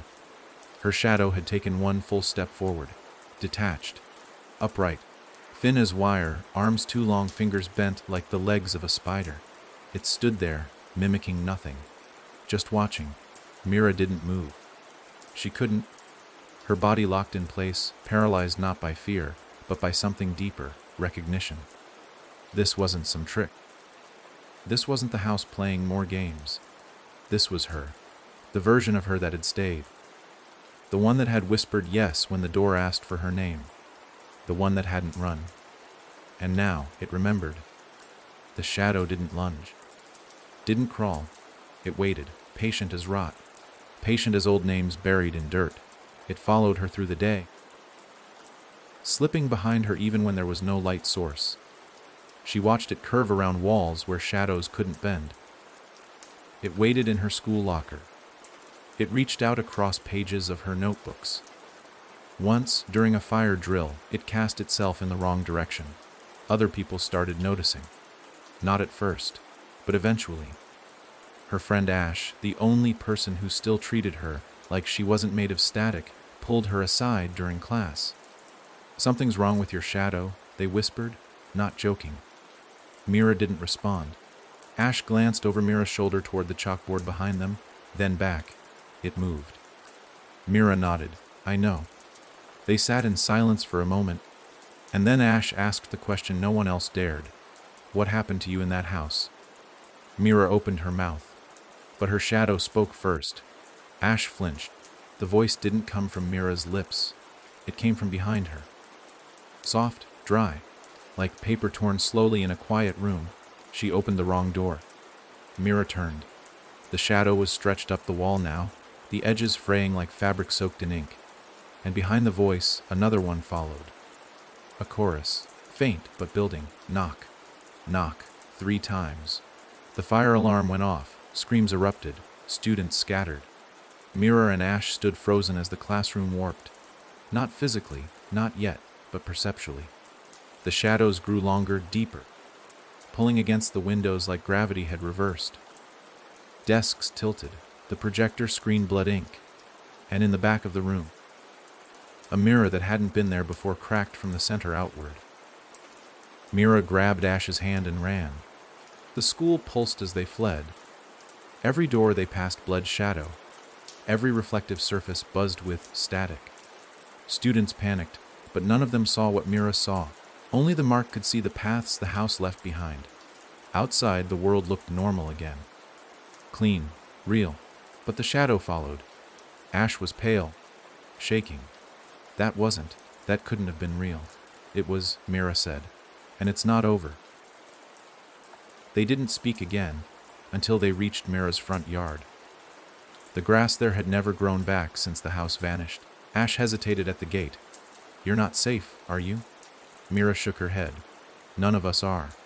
She opened the door. The house was still there, not the old one, this one, but it knew. She stepped inside. The lights flickered, and on the far wall, her shadow smiled. It shouldn't have been able to, but it did, and then it spoke again, this time to her. "You thought you brought me out." A pause. A breath. A whisper inside her spine. "But I brought you." The walls groaned. Not from age. From birth. Mira's home wasn't just haunted now. It was growing. New doors. New mirrors. New mouths. And her shadow stood at the center of it all. Not cast by light, but by memory. The sound started in the floorboards. A slow, pulsing creak. Not from footsteps, not from movement, but from growth. Mira could hear it now. Late at night when the house had forgotten how to pretend. It wasn't loud. It didn't need to be. It was steady, intentional. Like roots pushing through old concrete. Like boards shifting to make space for something new beneath the plaster. Rooms that hadn't existed yesterday were there today, humming softly behind doors she didn't remember closing. The wallpaper was changing too, new patterns, strange shapes that resembled mouths, stitched shut, eyes with too many lashes, and vines that seemed to twist a little deeper into the wall each time she blinked. The house was expanding. But not on the outside, inside. And she wasn't the only one who noticed. Ash came back the next morning. They didn't knock. Just stepped through the threshold, their face pale, shoulders tense, holding a small black notebook in their hand. "I found something," they said, their voice already shaking. Mira didn't need to ask what. She already knew. Whatever it was, the house would have led them to it. Not because it wanted them to know, but because it wanted them to see, to understand. Ash handed her the notebook. It was old. Leather-bound, the kind that looked like it would bleed if you cut it. Mira opened it and found page after page of handwritten text, not dated, not signed, just observation, documentation. A ledger of rooms that shouldn't exist, hallways that looped, children born without shadows, names erased mid-sentence, and symbols, drawn carefully, obsessively. One of them she recognized immediately, the spiral. It had followed her since the tower. Ash sat down on the couch that had grown another armrest overnight. "I found it in my basement, under the floorboards." There was dirt. Like something had tried to bury it but couldn't go deep enough. Mira nodded slowly. "They're not just following us. They're seeding things." Ash glanced at the walls. "This place is alive." "Yeah," Mira said. "But it's not just this place anymore." The notebook had a section near the back marked only by a symbol. 3 lines drawn to look like they were knocking. Mira flipped to it. The text shifted, not written like the rest. It was more like someone had recorded a conversation. "Knock, knock, knock. Who is it?" "A version of you that never closed the door." "What do you want?" "To remember." "You don't belong here." "I do. You just forgot I did." Mira slammed the notebook shut. It wasn't a conversation from the past. It was hers. "I've been here before," she whispered. Ash looked up. "What?" "This isn't the first version of this," Mira said. "This isn't the first time I've walked through the rooms. I think I've done this again and again, just with different names, different skin." Ash leaned forward. "You think this is, what, a loop?" "Not a loop," Mira said. "A root system. Every time someone hears the knock, a new version grows. A new house. A new door. And we think we're getting out, but we're just pushing deeper." They sat in silence for a while. The creaking beneath their feet didn't stop. It never stopped. And then the hallway shifted. They both heard it.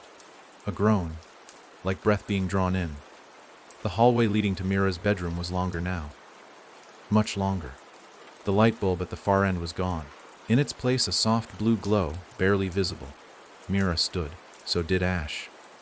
Neither of them spoke. The house had opened another room. It was asking them to enter. Ash hesitated at the threshold. "It's bait," Mira nodded.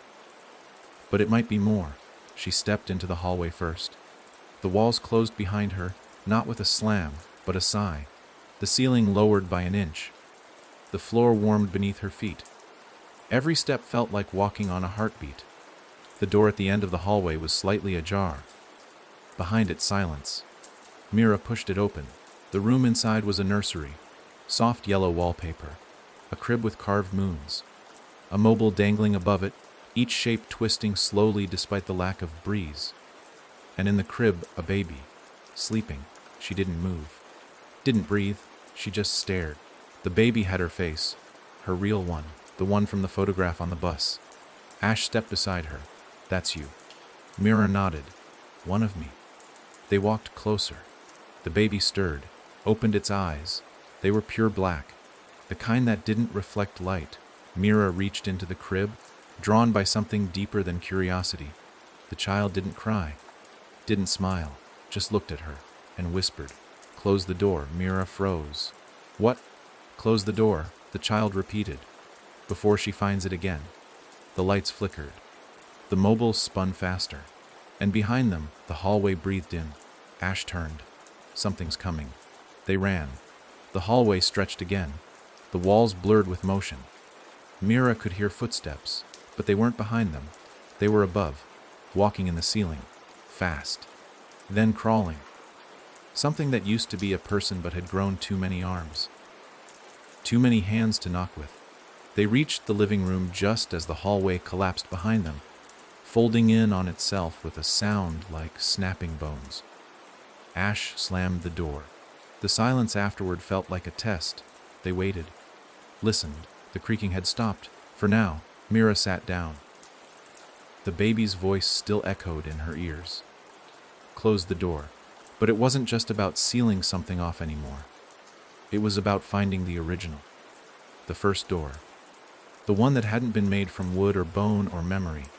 The one that had been spoken. Ash opened the notebook again. There's a town, they said, reading aloud. Not on any map. It only appears when enough doors have been opened. It's made of corners that don't line up and streets that loop on themselves. And in the center, they stopped. Mira already knew what the next word would be. The first house. A place older than any map, older than memory. A door no one had ever closed. Mira stood, her shadow followed, and this time it smiled, because now it knew she was going back, not to run, but to seal it, once and for all. The map wasn't drawn on paper. It wasn't pinned to a wall or scribbled in the pages of a book. It was spoken, one piece at a time, by people who didn't remember why they knew it, muttered in alleyways, in fever dreams, or between coughs and dim, lit bus stops by people whose eyes had turned a little too black. Mira had to collect it like fragments of a broken mirror. Carefully, because each time she repeated a direction, she felt the house notice. Ash was the one who found the first piece. They followed a woman in the supermarket who had a spiral tattoo behind her left ear, one Mira had learned to recognize as more than ink. Ash said she kept repeating her shopping list aloud. Only it didn't make sense until you listened differently. Turn left where the trees grow upside down. 2 blocks past the fire hydrant that's never wet. Follow the birds that don't fly. It was gibberish to anyone else. But to Mira, it was coordinates, access points. They gathered more. From a man in the laundromat who folded his clothes in the same order every day and always folded an invisible 13th shirt. From a child at the park who was drawing a city that curved in on itself with roads that ended in mirrors. Every piece was maddening on its own, but together the shape of it began to emerge. A town that had never been built. A layout that mirrored no geography. A place born between decisions. Somewhere you couldn't reach by car or plane or even by walking. Not unless you knew how to follow unspoken paths. You don't go there, Ash had said, voice low. You let it find you. Mira nodded. We have to be ready. They prepared in silence. Not packing bags. What could they bring to a place that didn't obey rules like time and mass? They brought only what they remembered, symbols carved into wood, the sound of her true name spoken backward, and the last few entries in the black notebook. Its pages now faded, bleeding, as if the ink was being undone by the very presence of the map. They left at midnight, because all doors are weakest at midnight. The route they took made no sense. They turned left when the compass told them to go right. They walked through a dry storm drain that smelled like memory. They passed a house with no doors and knocked on a wall, and it knocked back. And with every step, the world bent toward them. The final piece came when they stopped at a field of broken glass where no building had ever stood. Mira crouched and looked down. In the reflection of the shards, the sky above her wasn't real. It pulsed, and her reflection smiled with teeth made of doors. We're here, she said. Ash didn't argue. The world shifted, not dramatically, not all at once, but like the ground forgot it was solid and slowly became something else. They were in the town, but not as tourists, as summons. The streets curved like questions without answers. The buildings were too tall or too wide, or too narrow in places where physics should have mattered. Signs didn't have words. They had memories. Mira looked at a lamppost and remembered her father crying behind a closed door. She touched a bench and felt the chill of the night her name was first whispered by something not human. It wasn't a town. It was a collection of you. Of everyone who had ever come close to the house. It remembered them. It had always remembered them. At the center of the spiral, because of course the town curved inward in a spiral, they found it.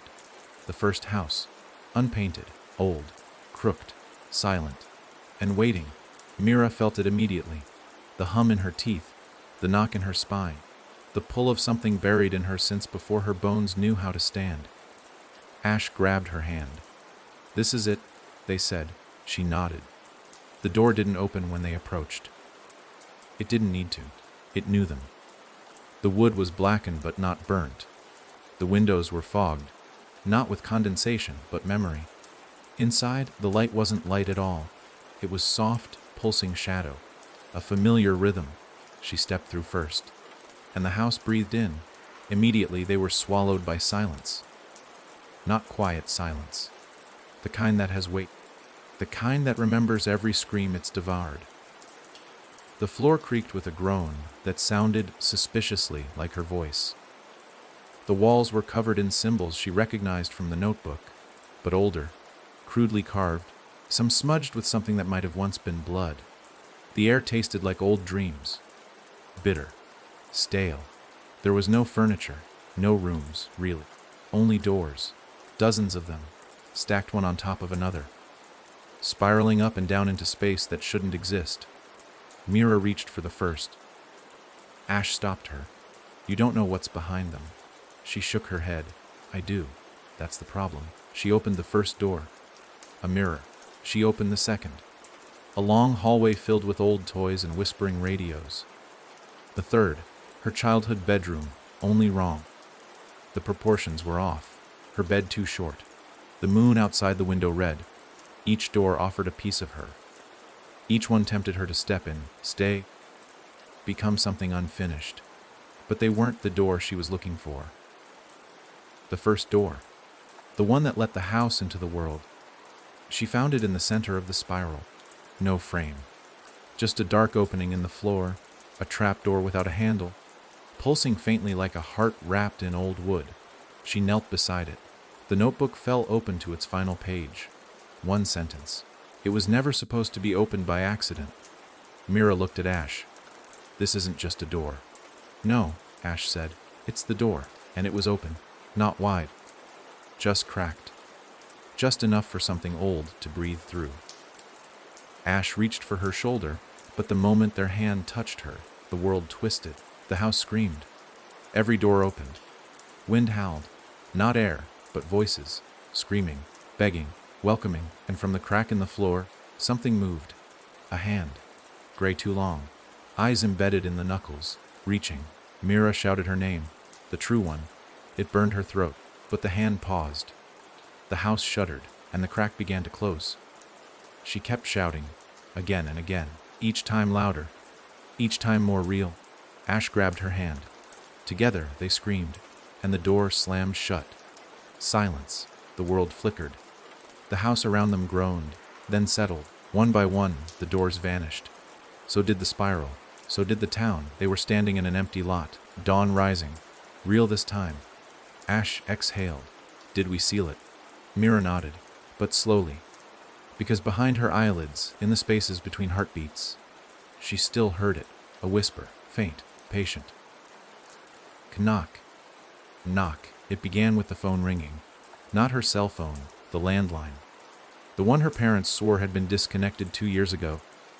The one with the frayed cord still curled like a sleeping snake in the corner of the kitchen.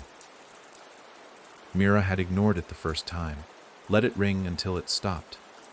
But it rang again, then a third time, and by the fourth, something in her blood had begun to vibrate, like her bones were tuning forks struck by some low, unplaceable frequency. Ash was asleep on the couch, twitching slightly in their sleep, whispering syllables Mira couldn't quite decipher. She stepped into the kitchen barefoot, heart pounding. The phone kept ringing, slow, steady, Not urgent, not panicked, just patient. She stared at it, then answered. She didn't say hello. She didn't need to. The voice on the other end already knew. It said her name. Not the one she gave to teachers or bank forms. Not the name friends had shortened over the years. It spoke the one she had never told anyone. The one she had only ever heard.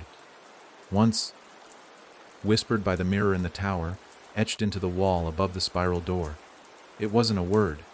It was a sound, a shape in her chest. And when it echoed down the line, Mira felt the floor dip. Reality tilted. Ash shot up on the couch, gasping. They had heard it too. What the hell was that? They breathed, rubbing their temples. It sounded like, I think it was me, Mira whispered. But not her now. Her before. The version that had answered the door the first time. The voice on the line exhaled, soft like dead leaves. You can't lock what was never meant to be closed. Mira didn't speak. You sealed one door, it continued, but that was only the last. Mira's lips trembled. What are you? The voice laughed. Not with joy. With knowing. I'm the part of you that wanted to stay. Then it hung up. The click echoed in the room far longer than it should have, bouncing off the windows, bleeding into the hum of the refrigerator, the static of the television. Mira turned slowly. Ash was on the floor, eyes wide, mouth slightly open. Not breathing, no blood, no wounds, just gone. Like someone had unplugged their soul and left the body behind.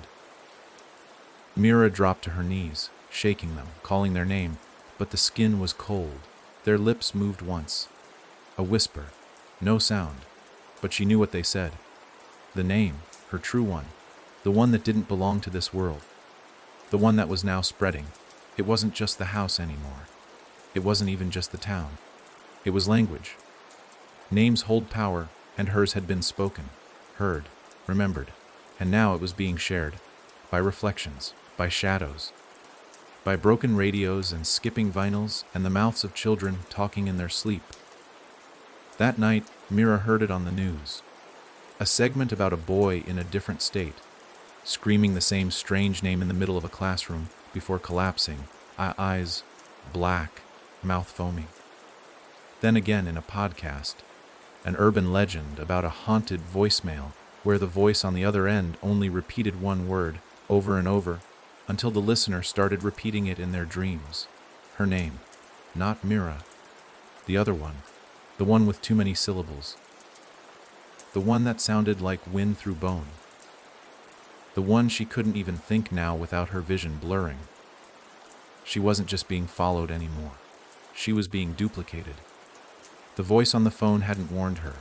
It had marked her, made her a beacon. Every time someone heard it, the door cracked open a little more. And now, people were listening. Mira buried Ash's body herself. There was no point in calling anyone. Anyone else would see nothing, just sleep.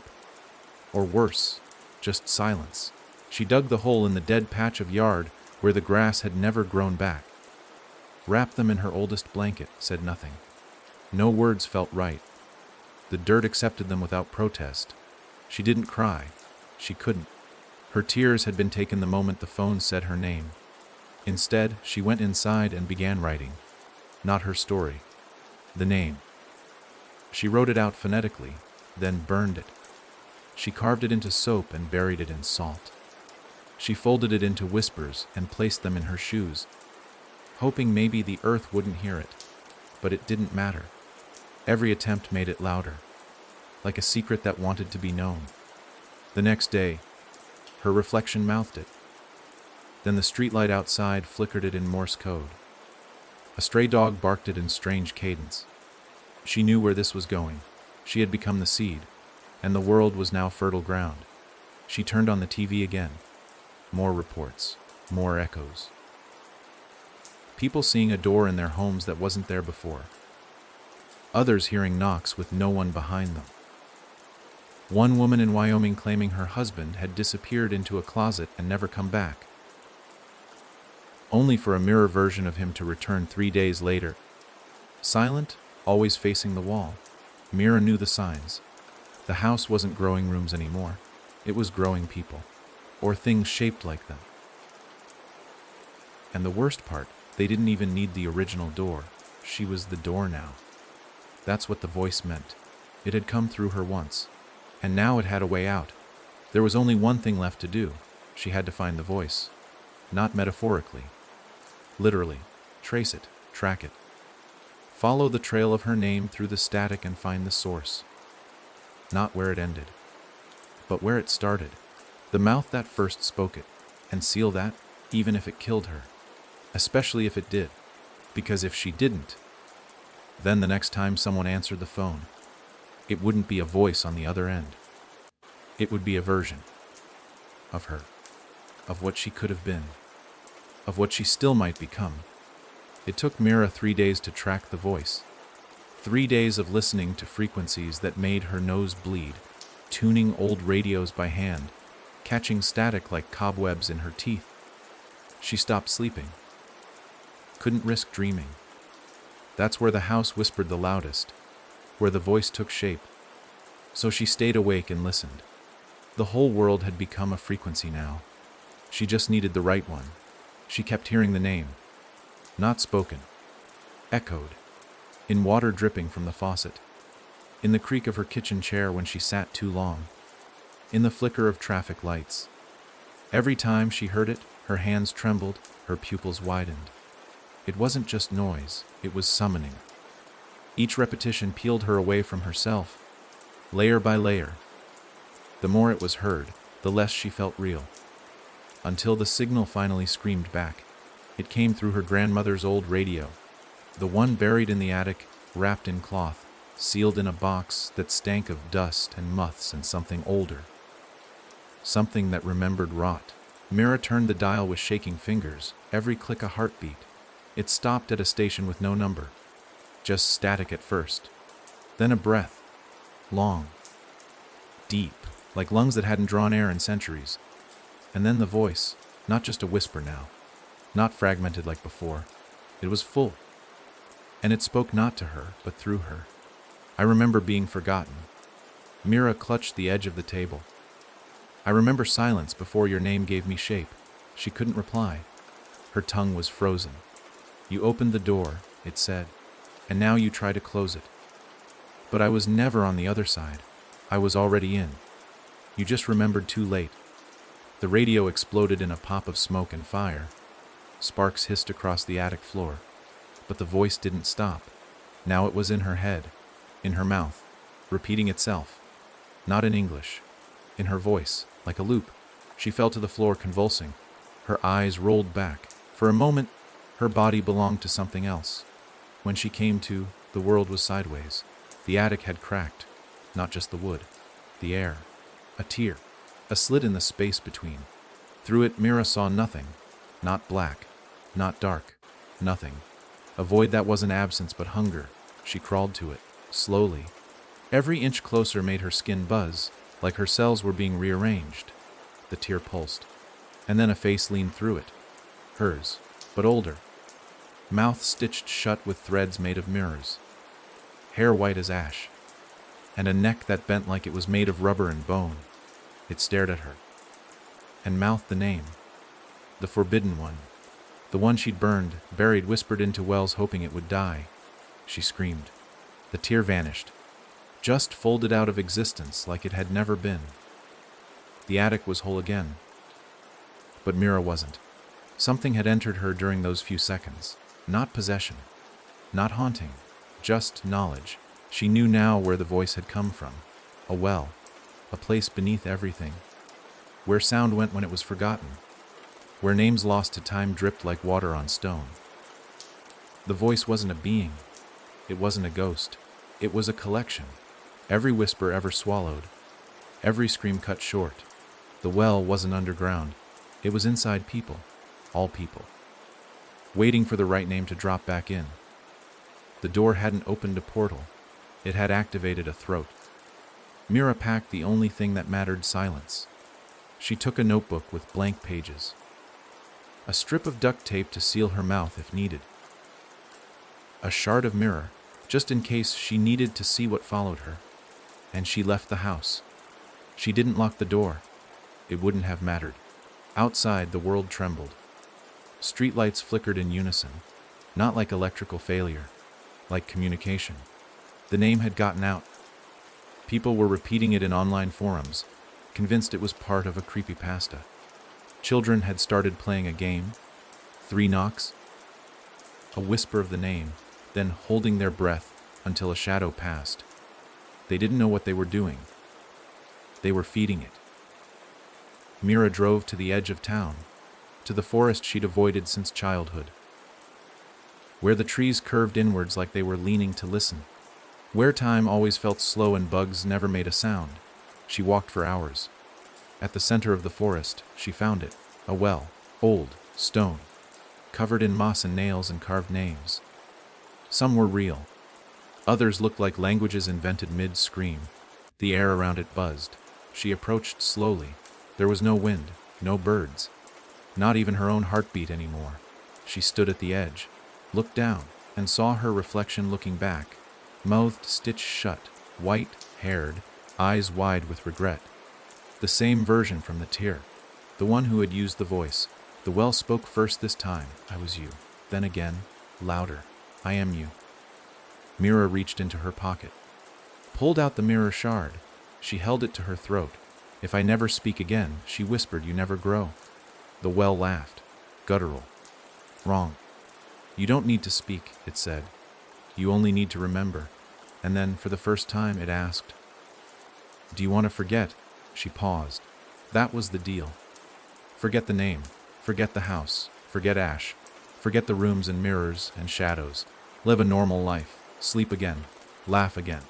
Never feel the hum beneath her skin or the pull toward corners where reality curled like burnt paper. But she'd forget everything, not just the horrors. Ash, her voice shook. No. She dropped the mirror shard into the well. The reflection didn't break. It multiplied. Now dozens of her stared back, different ages, different scars. Some smiling, some crying, all of them watching. And the voice, it screamed, not in pain, in warning. You'll regret that, it hissed. I already do, she replied. The forest roared. The trees bent back, the ground cracked, and the well collapsed in on itself. Mira didn't move. She watched it disappear. She didn't win. You don't win against voices like that. But maybe, just maybe, she'd made it harder for the next whisper to stick, for the next knock to be answered. As she walked away, her ears rang. 3 sounds. Not words, not names, just knocks, so soft, but still there. The silence didn't last.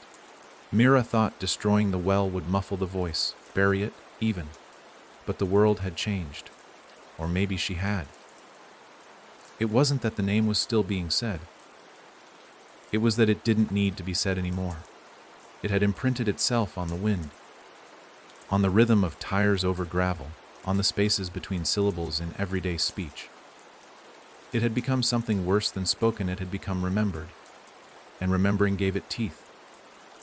It started with a bite.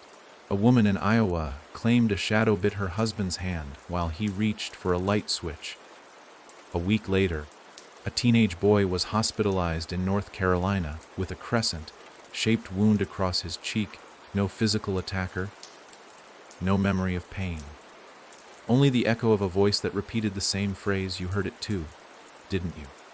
By the time Mira made it back to the town's edge, the air felt heavier. Not humid, dense, like she was walking through unfinished thoughts. There was no more pretending she could keep this local. The name was migrating, not just into minds, into mouths. She avoided crowds, not out of fear for herself, but for them, because when people looked her in the eyes now, they blinked strangely, as if for just a split second. They saw someone else looking back, someone with stitched lips. She stopped at a gas station for food, but the cashier wouldn't meet her gaze. When she asked a question, the woman behind the counter simply slid a note across the counter. You were in my dream. You made the lights go out. Mira backed away slowly. She left without buying anything. She walked the rest of the way. No more cars. No more mirrors. Nothing that could reflect, because reflections had started lying. A puddle showed her a face that wasn't hers, smiling, dripping, eyes too wide. A store window flickered like static and whispered names she didn't know but somehow missed. The house was waiting when she arrived. Not her house. Not the first house either. Something new. Or maybe old. It stood where the forest used to be, as if it had been built out of the roots she once walked through. Tall, narrow, and impossible. Its windows looked like mouths. Its door was gone, just a yawning space that breathed her name out in reverse. She didn't hesitate. She stepped inside. And immediately, the air stopped moving. The walls were alive. They pulsed faintly, like they were made of skin stretched over something trying to push through. The floor wasn't wood anymore, it was bone. Smooth, polished vertebrae laid end to end, forming a path that curved gently downward. As she walked, she heard whispers echo off the walls, not in one voice, in many all hers, each whisper reciting a different memory. First kiss, first cut. First time she heard the knock, first time she answered. They circled her like a flock of birds with paper wings, flapping until her thoughts weren't her own anymore. She stumbled, pressed her hands against the wall, and felt it shiver under her palm. The skin split, just slightly. An eye blinked, then whispered, "You'll never unknow it." She kept moving. She descended into the belly of the place, deeper than basements, deeper than dreams. The walls became stitched pages, each one etched with a different version of the name, some written in languages that didn't have alphabets, others in blood, others in shadow. One was hers. She tore it free. The wall screamed, and behind her footsteps, not hers, not human, wet. She turned slowly. Nothing there, just her own shadow. But it moved, it breathed. Then it smiled. "You left the door open," it said. Mira tried to reply, but her throat locked. The shadow continued. "It's not about you anymore." A pause, a grin. "It's about the echo." Then it lunged. She screamed, more in instinct than fear, and the echo struck back, not hers, the voices. It blasted out of the walls, the floors, the stitched ceiling. A sound so loud it knocked her backward, shredded pages, tore stitches. The house howled like a wounded beast. Her shadow convulsed and split, then dragged itself back into the darkness, leaving a trail of smudged footprints and teeth that kept biting the air.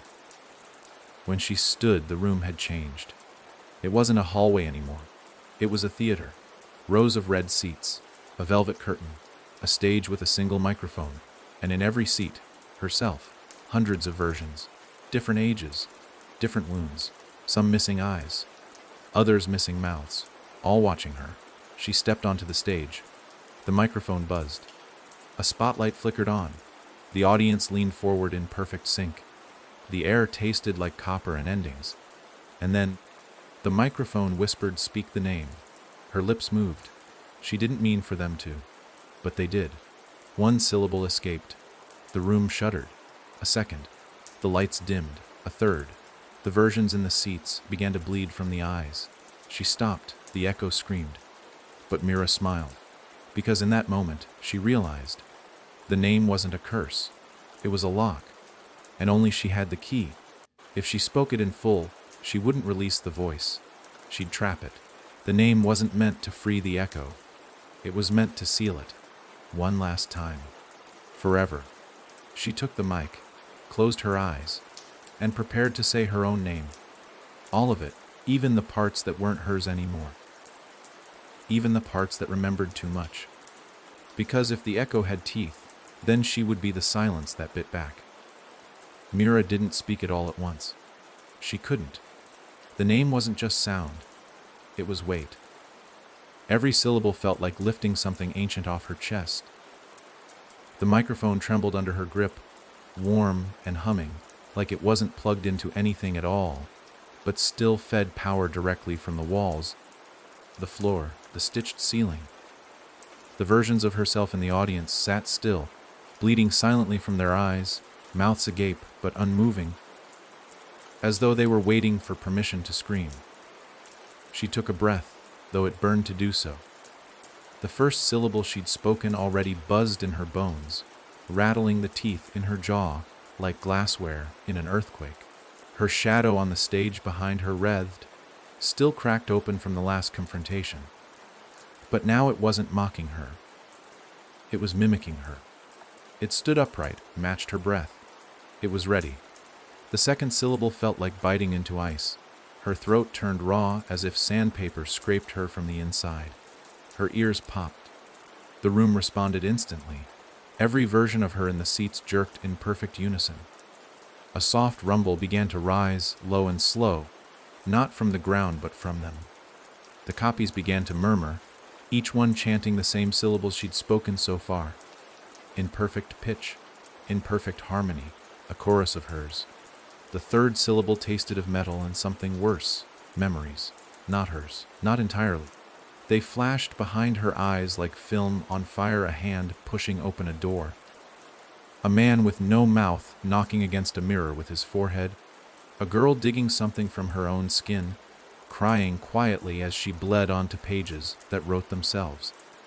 These were versions of her that had lived whole lives in shadows, whispering the name into cracks in the wall and hoping silence would answer.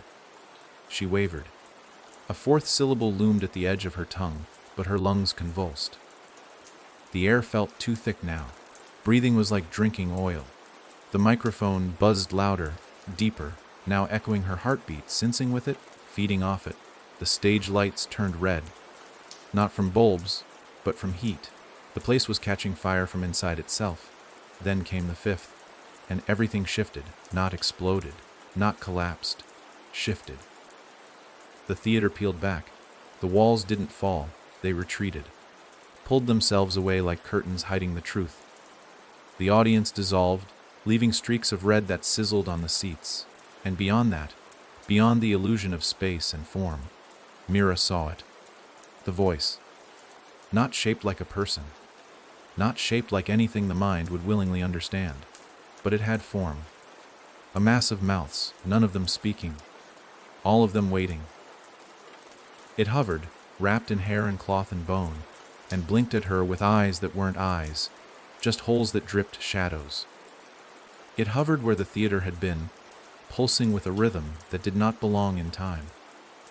You came to finish it, it rasped, speaking without a mouth. Mira nodded. I won't stop you, it said. I never have.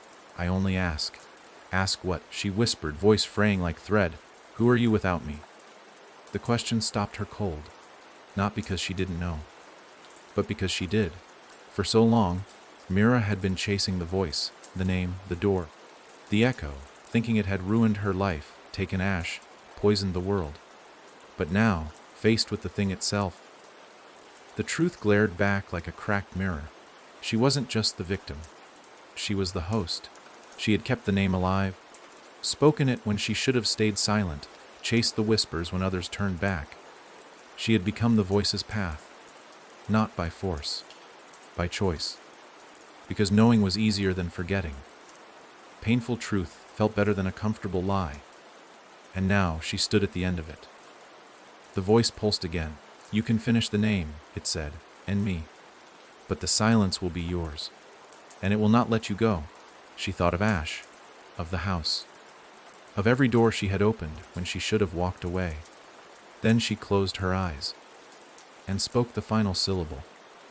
The room didn't shatter. The world didn't collapse. What happened was worse. It held still. Everything, every breath, every shadow, every possible sound, paused. Like the whole universe was holding its breath. Then the name burned itself from her mouth. She screamed, not from pain, but from release. The sound cracked the walls of that impossible place. The stage split in half. The microphone melted, turned to ash. The voice howled, not in rage, but in completion, as if it had longed for this moment since its first whisper. And then it folded, not disappeared, just folded, like a book with no more pages, like a scream that never needed to echo again. Silence washed over her, and for once it felt clean. She was alone now, truly, no whispers, no knocks, no shadows grinning behind her spine, just breath, just her. And then, Ash, standing at the edge of the broken stage, whole, alive, eyes wide. I heard you, they whispered. I heard you end it. Mira ran. held them, wept. Not out of fear, out of finally being empty. Ash held her tighter. Is it gone? Mira looked at the shattered microphone, at the broken stage, at the place where the name once lived. I think it is, she said. But she didn't say it with certainty, because something else had come with the silence. A question she couldn't shake. If the name had always wanted to be remembered, then what had she just become by saying it fully? Not the end, but the keeper.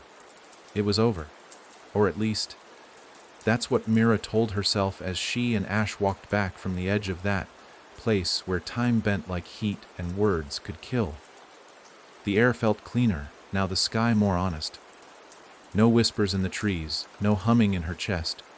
Just the distant sound of wind against leaves, the kind that didn't carry names. But the silence, that stayed. Not the suffocating kind she'd known before. This was something else. Quiet, yes. But too deep, like standing on the shore of an ocean that didn't reflect light, only drank it. She could feel it settling inside her, the same way you'd feel a deep bruise you couldn't see. Ash didn't say much. They were alive. She had touched them, held them, felt the pulse in their wrist. But their eyes still carried that faraway glaze, like they'd returned from a place that didn't give all of you back.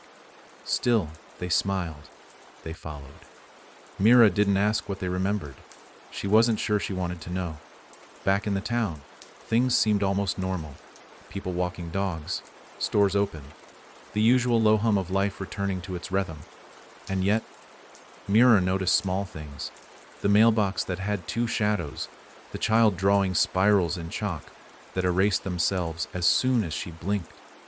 The man waiting at the bus stop, who mouthed something silently every few seconds, then stared directly at her as if he knew. As if they all knew. She kept walking. By the time she reached her old house, it was gone. Not destroyed, not burned. Just missing. Where it once stood, there was only an overgrown lot. Grass too tall, trees too twisted. But in the center, something sat beneath the soil, a square of scorched earth, no wider than a door. Mira didn't step on it. She stood at its edge and let the silence press against her like fog. Ash approached carefully. You think it'll come back? They asked, voice thin. Mira didn't answer right away. The silence pulsed against her skin, tickling the inside of her ears like a heartbeat without a heart. It wasn't asking for attention. It was listening. No, she said finally. Not like before. Ash tilted their head. Then how? Mira turned to them. It doesn't need a door anymore. It has me. The words left her mouth like stones tossed into still water.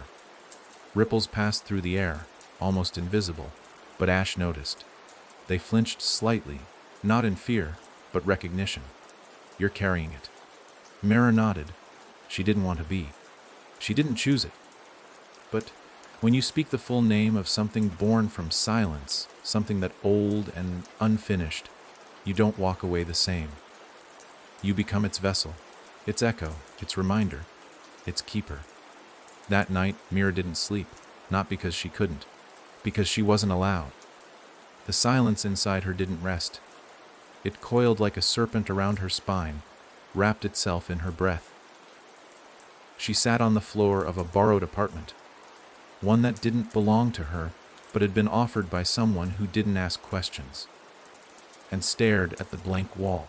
And there it was, her shadow, but it wasn't hers anymore. It moved independently, slightly delayed, sometimes too fast. Once, it turned when she hadn't moved at all. She stared at it for hours, waiting, testing. At one point, it reached out, not toward her, but behind her. As if something stood there. Mira didn't look. She couldn't. Because if she acknowledged it, it could speak. That was the new rule. One she hadn't written, but inherited. The next morning, there was a letter slipped under her door. No postage. No return address. Just a single sheet of paper. Handwritten. We are the ones who remembered before remembering was allowed. You're not the first.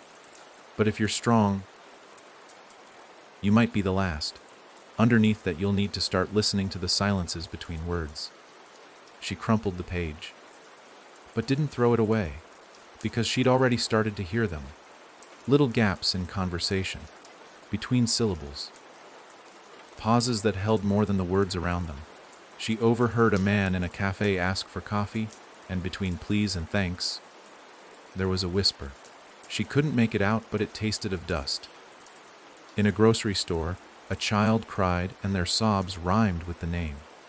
It wasn't over. The meme had ended, but the meaning hadn't. It was spreading differently now, not through speech, through absence. The silence was fertile, and Mira. She was the gardener now. She began to write again, not in journals, not with intention. The words just came, lists of things that had never happened, descriptions of places she'd never been, drawings of rooms that didn't obey geometry. She tried to stop, burned the pages, but the next morning, they were under her pillow, ink darker than she remembered, corners wet. Ash watched her, didn't speak much, but they stayed close. Every now and then, they'd reach out and touch her arm, just to check she was still here, and Mira would nod, even when she wasn't sure she was. The worst moment came 2 weeks later. She was walking through town, trying to feel real, when she saw someone painting a sign. The man was old, smiling, whistling to himself. The sign read "For rent," but when she passed it again an hour later, it had changed. Fafarjit, same paint, same brush strokes. Only now, the building behind it wasn't there anymore. Just air. She ran. Back to the apartment. Back to Ash. They listened. They always did. And then they whispered, "We need to find the others." Mira didn't ask who. She already knew. There had been more like her. The letter said so. People who'd held the silence. Who remembered before it was safe. Some had gone mad. Some had vanished. But a few had left signs. They'd left names. Not the name. Their names. People who'd fought the silence before. Who maybe knew what came next. Because Mira didn't want to be the keeper forever. She wanted to be free. But freedom came with a cost. And some doors could only be opened by those who already bore the silence inside them. Her name had ended. But her story hadn't. Not yet. And deep inside her bones, where the silence now curled like smoke in a jar, something had started to pulse. A knock. A single one. Not at her door. From inside her skull, it started as a sensation, too small to call pain. Just a pulse behind her left eye, steady, soft, like a heartbeat with no origin. Mira ignored it at first. She told herself it was exhaustion, trauma, maybe even guilt. The silence inside her had grown patient over the last few days, like a child waiting to be acknowledged. But the knock didn't go away. It came in patterns now. Once every 30 seconds, then faster. A rhythm, a code. Ash noticed the change in her before she did. They started speaking to her slower, watching her face like it might split open without warning. Every time she winced, they tensed. They were afraid to ask. She was afraid to answer. By the 5th day, the knock wasn't just behind her eye, it was in her teeth. Her jaw vibrated gently at night, humming lullabies in a language she didn't know but understood. That was the part that terrified her most. She understood it. She couldn't speak it aloud, but in her mind, she could translate. The knock wasn't random. It was calling. Not her name this time. A place, a direction, an invitation. One night, as the knock pulsed louder than ever, enough to make her bite her own cheek until blood ran down her throat, she got up, walked to the wall of the apartment and pressed her palm to it. The silence on the other side pressed back. Ash found her standing there, motionless, eyes open but blank. They shook her, whispered her name, Mira, and she blinked like she'd just surfaced from deep water. Her skin was ice, cold. Her pupils nearly gone, but her lips had formed a word, repeated under her breath, Red Hollow. It meant nothing to Ash, but Mira knew. Red Hollow was a myth, a whisper, a phrase that came up in fringe forums, in scattered journal entries left behind by people who were never found. Some said it was a town. Others said it was a graveyard that moved. A few claimed it was a school for those who'd heard too much, for the keepers who survived the first name and needed to learn the others. Mira hadn't looked for it. Now, it was looking for her. She packed without explaining. Just a duffel bag, a half-charged flashlight, and her notebook filled with names and scratches and things she didn't remember writing. Ash followed. No questions, just presence. They took back roads, avoided signs. Mira said nothing, not even to herself, because the silence was changing. It wasn't just following anymore, it was leading. It knew where Red Hollow was. She just had to listen. The first sign came outside a gas station in Nebraska. An old woman in a rocking chair sat beside the building, surrounded by bird cages. Every single one empty. She didn't look up when Mira approached. Just whispered, "You've got it in your bones now, don't you?" Mira froze. The woman smiled, toothless, not cruel. "I had it once too, but I let it out through my ears." "How?" Mira whispered. "Fire, salt, suffering." The woman raised her left hand, 3 fingers missing. "I didn't do it right," she added. That night, Mira dreamed of Red Hollow. Not a town, not even a structure. Just a clearing in a forest that shouldn't exist. The trees leaned toward her, their bark shaped like faces mid-scream. In the center, a well. But this one wasn't made of stone, it was made of names. Dozens of them, carved over each other, fighting for space. Some scratched out, others too deep to erase. Her own name pulsed at the top, bleeding red. She woke up screaming. Ash held her, rocking slightly. "You said a new name in your sleep," they whispered. "What was it?" They shook their head. "I couldn't hear it. But my shadow did." It flinched. They kept driving. Every mile made Mira feel heavier. The knock beneath her skin wasn't just in her head anymore. It had spread to her fingertips. Her veins tingled with static. When she touched metal, it bent slightly. She stopped looking in mirrors. Finally, after 2 more days of nothing roads and hushed paranoia, the GPS, long dead, flashed back to life. Just once. 2 words. "Artie Hallelo." Then it died again. She turned down the next unmarked path. The trees closed in fast. No signal. No birds. No wind. Just the knock, louder now. Not a rhythm anymore. A breath. The path ended in a clearing, just like her dream. And there it was. The well. Except now it was real. Made of wood. Covered in rope. The names still carved deep, but only one blood. Hers. It dripped red like candle wax pulsing gently. Ash stared at it, shivering. "Do we go down?" Mira didn't answer. Because the well didn't go down. It went through. She stepped forward. The wood creaked like bones snapping. A cold gust of silence lifted from the opening, brushing her face. And then something knocked. From inside. Twice. Slow. Ash stepped back. Mira. But she was already climbing in. Not because she wanted to, but because the knock had become her heartbeat. The silence wanted her back. And she wasn't sure anymore if she could say no. Not when her bones were echoing. Not when her name was bleeding. Not when the keeper had finally come home. The moment Mira lowered herself into the well, everything changed. Not suddenly, not with a snap, but with a slow, smothering shift like a dream melting into nightmare. The wooden edge of the well, damp with age and blood, creaked under her weight, yet it held as though it had been waiting for her. Ash's voice trembled behind her. "A last desperate Mira!" Caught between panic and pleading. But her mind didn't register it as language anymore. Every sound now moved differently. Distorted, distant. Like it had to crawl its way to her ears through tar. She didn't fall. She descended, as if gravity itself had paused out of respect for what she was becoming. The darkness was immediate and thick, so complete that even the memory of light faded. The rope didn't sway. The air didn't move. And beneath her feet, the soundless void offered a path. Then the knocking began again. Not from the walls, from inside her chest. At first it was faint, like an echo of her own heart. But the deeper she went, the more it changed. Became stronger. Bolder. Soon it wasn't a knock at all, but a footstep. One, then another. A pacing. Something inside her was walking. She reached the bottom not with a thud, but with a hush. the kind that follows something terrible. Her feet touched down on ground that wasn't dirt or stone, but fabric. It shifted under her like skin pulled too tight. She looked up. There was no up.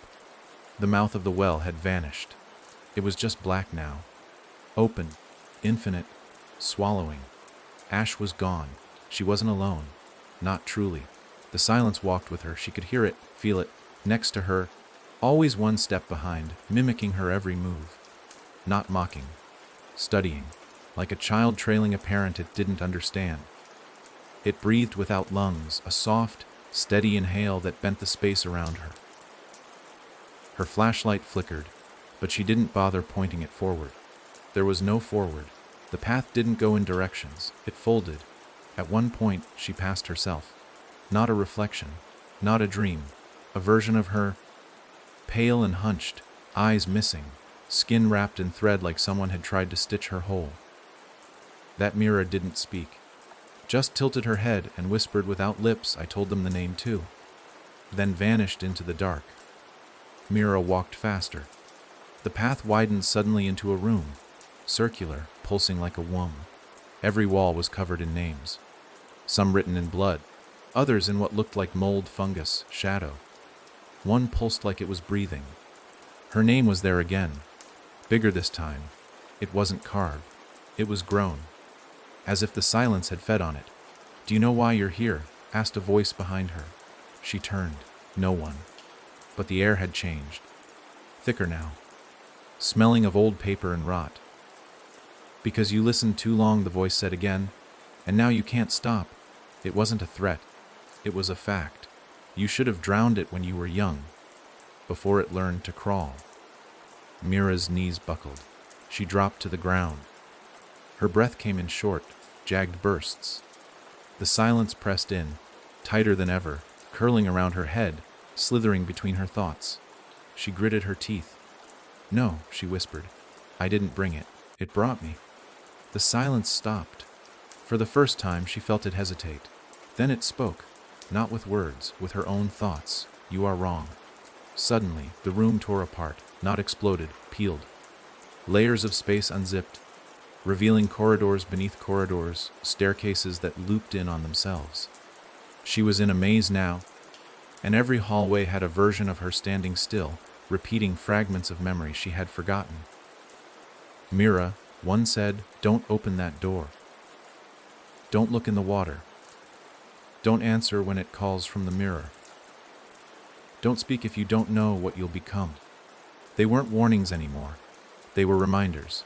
Pieces of herself she had cut away to survive the first time. And now they had returned. She ran, past the voices, past the mirrored selves, through the corridors that bled ink when she brushed the walls, until she found a door, not wood, not metal. Something older, a door that breathed. It pulsed in and out like lungs. As she approached, it whispered a single question, one she felt in her spine. Will you silence me or set me free? She touched the handle. Her fingers bled instantly. It fed, but she didn't let go, because now she understood. This wasn't about stopping the silence. It was about owning it, guiding it. She opened the door. Inside was a library. No shelves, just stacks, thousands of them, of notebooks, journals, scraps of paper. Every single one written by someone who had held the silence. Pages full of names, warnings, drawings of things that should never be seen. And in the center, a chair. Someone sat there. Tall, still, wrapped in bandages that bled slowly. The figure lifted their head, no face.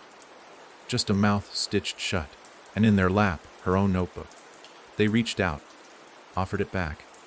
Mira stepped forward, trembling, took the notebook, opened it, and found the last page already written.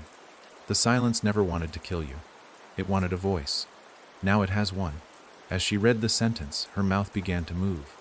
Not by choice, by design. Words spilled out. Not hers. Older, heavier. Names of things buried before language was born. The air in the room froze. And then, the silence listened. Not just around her, to her. Mira was no longer the girl who heard the knock. She was the knock. And for the first time, the silence stepped forward and obeyed. The silence bowed. It didn't kneel or grovel. It lowered itself. As if in recognition of something ancient it had long awaited. Mira felt it more than she saw it. The entire room dipping slightly, the walls humming with a deep vibration that wasn't sound, but submission. The chair, the stitched figure, even the journals themselves, all began to sink into the floor, folding without crumpling, vanishing without a trace. Her notebook, still open in her hand, grew heavier. Its pages turned on their own now, as if carried by a breeze that only the dead could feel. Mira didn't speak. She didn't need to. The silence had grown so vast, so attentive, that every breath she took rippled through it like thunder. She stepped forward. The ground responded with a slow, resonant knock. Once, twice. The rhythm she had heard for weeks now, hers. She wasn't just carrying the silence anymore. She was weaving it, and that terrified her, because deep down, a part of her had always assumed there would be an end. A final word, a final name, a final scream.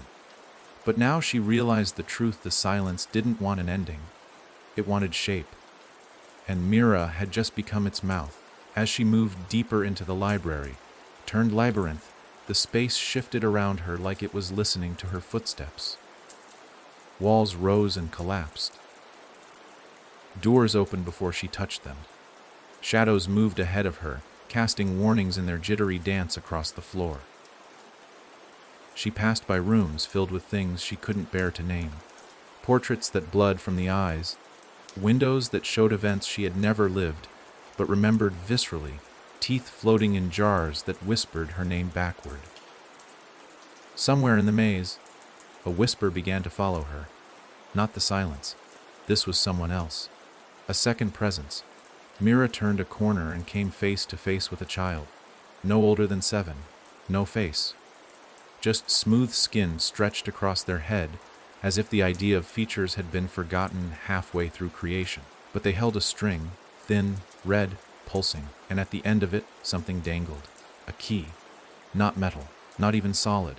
The key was made of words. They shimmered, barely visible, shifting between syllables Mira didn't recognize but somehow knew how to read. "Do you want out?" the child asked. Its voice came from inside her head, the same way thoughts do when they're not your own, but you can't argue with them. Mira hesitated. Out of where? The child didn't answer. Instead, it dropped the string. The key floated toward her. She didn't catch it. It entered her palm, burned for a moment, then dissolved, and suddenly the silence screamed. Not in pain, in joy.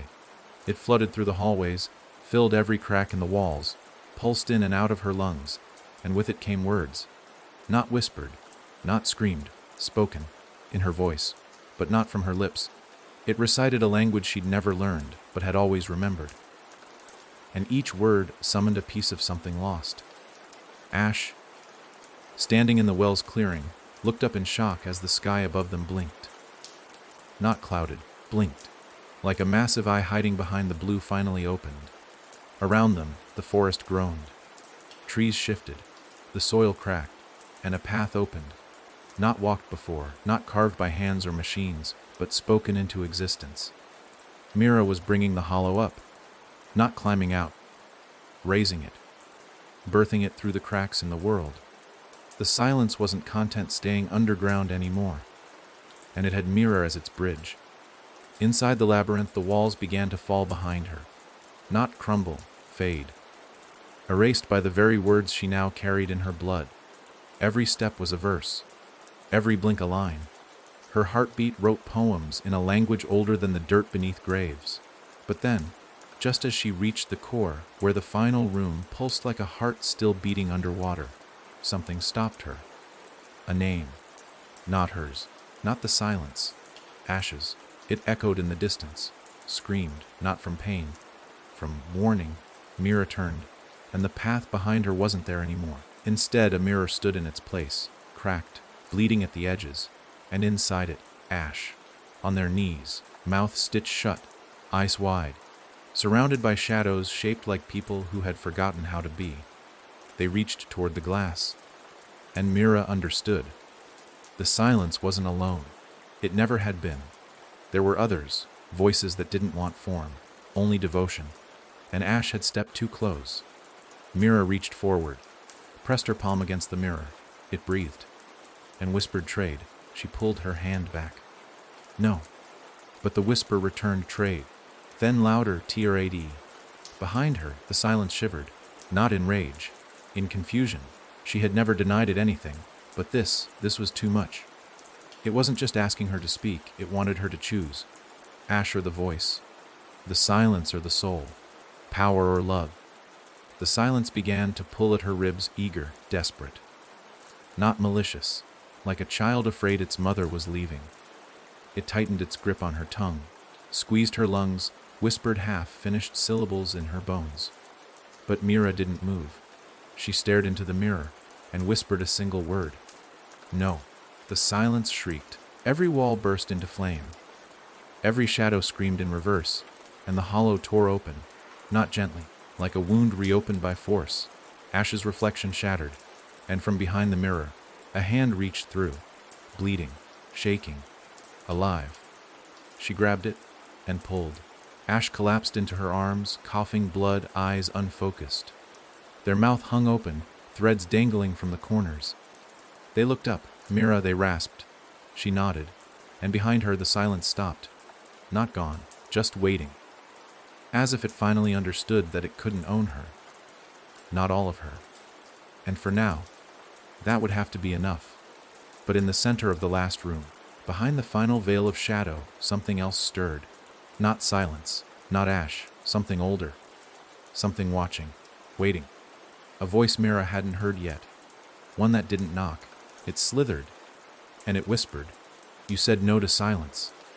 But what will you say to us?" Mira didn't speak, not yet. The moment the question came, slithering out of the dark like a snake dipped in oil and soot. Every part of her screamed not to answer. But not out of fear. Out of memory. Something in her gut, buried deep and instinctive, told her that this wasn't like the silence. The silence had been patient, childlike in its hunger, obedient when fed. But these voices, the ones now coiling in the shadows just beyond her sight, they were different. They didn't wait. They waited for you to look away. Ash was still in her arms, barely conscious, breath coming in ragged wheezes. Mira didn't know what they'd seen in the mirror, dimension. But it had hollowed them out. Their eyes, once vibrant and searching, now stared into things no living person should know. Threads still hung from their lips like vines, half-torn stitches whispering with every exhale. Mira tore one off gently. Ash didn't flinch. The room around them didn't hold walls anymore. It had moods, angles that changed when she blinked, colors that bled into shapes, only to dissolve when she tried to focus. But the voices were clear. They didn't speak like people. Not full sentences. They folded into her, dripping one after another like ink into milk. One hissed in her ear, "You said no to the first door. So what will you do when they all open at once?" Another, deeper, rasped, "We've worn many skins. Yours will be our favorite." They laughed, not with joy, with relief. Like they'd been waiting too long. Mira pressed her back against what used to be a wall, cradling Ash's trembling body. "Who are you?" she whispered. It was the only question she could form without screaming. The voices didn't answer. Instead, the floor did. It split open, not with a crack, but with a sigh. And rising from the center came a column, smooth and glistening like polished bone. Carved into it were names. Thousands of them. Familiar and unfamiliar. Some she recognized from her dreams. Some from the journals in the library. Some she hadn't dared speak aloud. But at the very top, pulsing softly like a wound refusing to close, her own name again. But this time, something was scratching it out, letter by letter, replacing it. With what, she didn't yet know. Ash stirred, mumbling. Mira bent low. "What is it?" she asked. Ash's lips barely moved, but she caught it. "Don't say it again." "What?" "The name," they croaked, voice raw and hollow. "Don't speak it again. It's not yours now." The Mira's heart thudded. The name she'd claimed, earned, endured, was no longer hers. The silence had let go, but something else had picked it up. The column began to rotate, slowly at first, then faster. The names blurred together, merging, bleeding into one impossible word that hummed in her bones, and the voices kept circling her, invisible, just beyond the reach of her peripheral vision. "You are the door," they whispered. The key was never meant to open anything. It was meant to change you, and that's when she felt it. Not a voice, not a thought, a hand. From inside her chest, it pressed upward, from her ribcage to her throat. Not physically, but there was something in her now. Something she hadn't swallowed, hadn't inhaled, hadn't accepted, but had let in nonetheless. A part of the silence that didn't stay behind. The thing that now walked with her heartbeat and whispered through her blood. Her hands shook. She dropped the notebook. It thudded against the floor, but didn't land. It sank, right into the surface like wet sand. And then the room responded. The column cracked open. A mouth stretched across it, jagged, vertical, teeth like icicles, and it spoke, but not in words, in possibilities. Mira saw flashes of futures she didn't want, versions of herself holding 100 names, 1,000 mouths, a body twisted not by violence, but by invitation. She was no longer the girl who heard the knock. She was the place they came to knock on. You were supposed to be the keeper. The voices hissed in unison. But now you've fed too much. You've listened too closely. They circled. She knows the cadence. She knows the wounds. She knows how to answer. Mira stood. Not because she was ready, because if she didn't, they would. The column mouth hissed open wider, vomiting shadows that hissed her name in reverse. Her skin blistered, her ears rang. And then she screamed, not in pain, in command, one word. Not English, not human. A word she'd never learned but had always carried. The entire room stopped. The column froze. The shadows shrieked and recoiled. Because she had just named them. Not tamed. Named. And naming something gives you power over it. Even if you don't know what to do with it yet. Ash reached for her hand, weak but determined. "You have to leave," they whispered. "I can't," she said. "If I go now, this thing follows." Then close the door. Mira looked around. There is no door. Ash stared into her. Then make one. She turned back to the column, now pulsing with rage. Her name half erased. A new one trying to surface beneath it, like rot rising under clean skin. She didn't know what the door looked like, but she knew how it sounded, so she did the only thing left. She sang. Not a melody. A name. The same name the silence had tried to teach her. The same name she'd used to open it. But this time backwards. Every syllable spoken in reverse. Like locking a cage that had creaked open too wide. The column screamed. The walls began to cave inward. The voices snarled, twisted into horrible parodies of people she loved.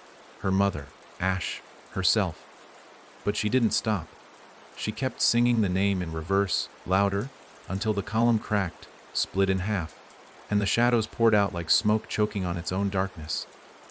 Then, silence, a new silence, not the old childlike kind, a quiet she had created, a vacuum formed by naming, denying, and closing.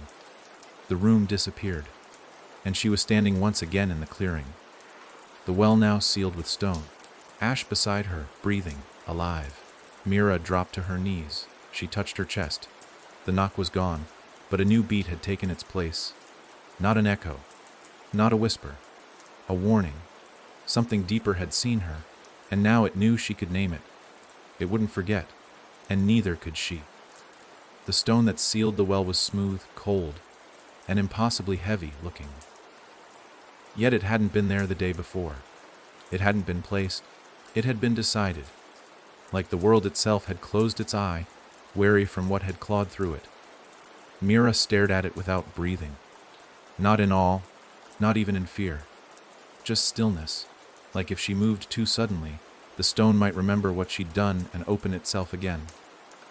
Ash knelt beside her, coughing gently, their voice rasping like an old radio tuned between stations. "You closed it," they whispered. Mira didn't answer. Her hand was still on her chest. The knock was gone, yes, but it had left a scar. Not physical, no bruise or wound, but a pattern.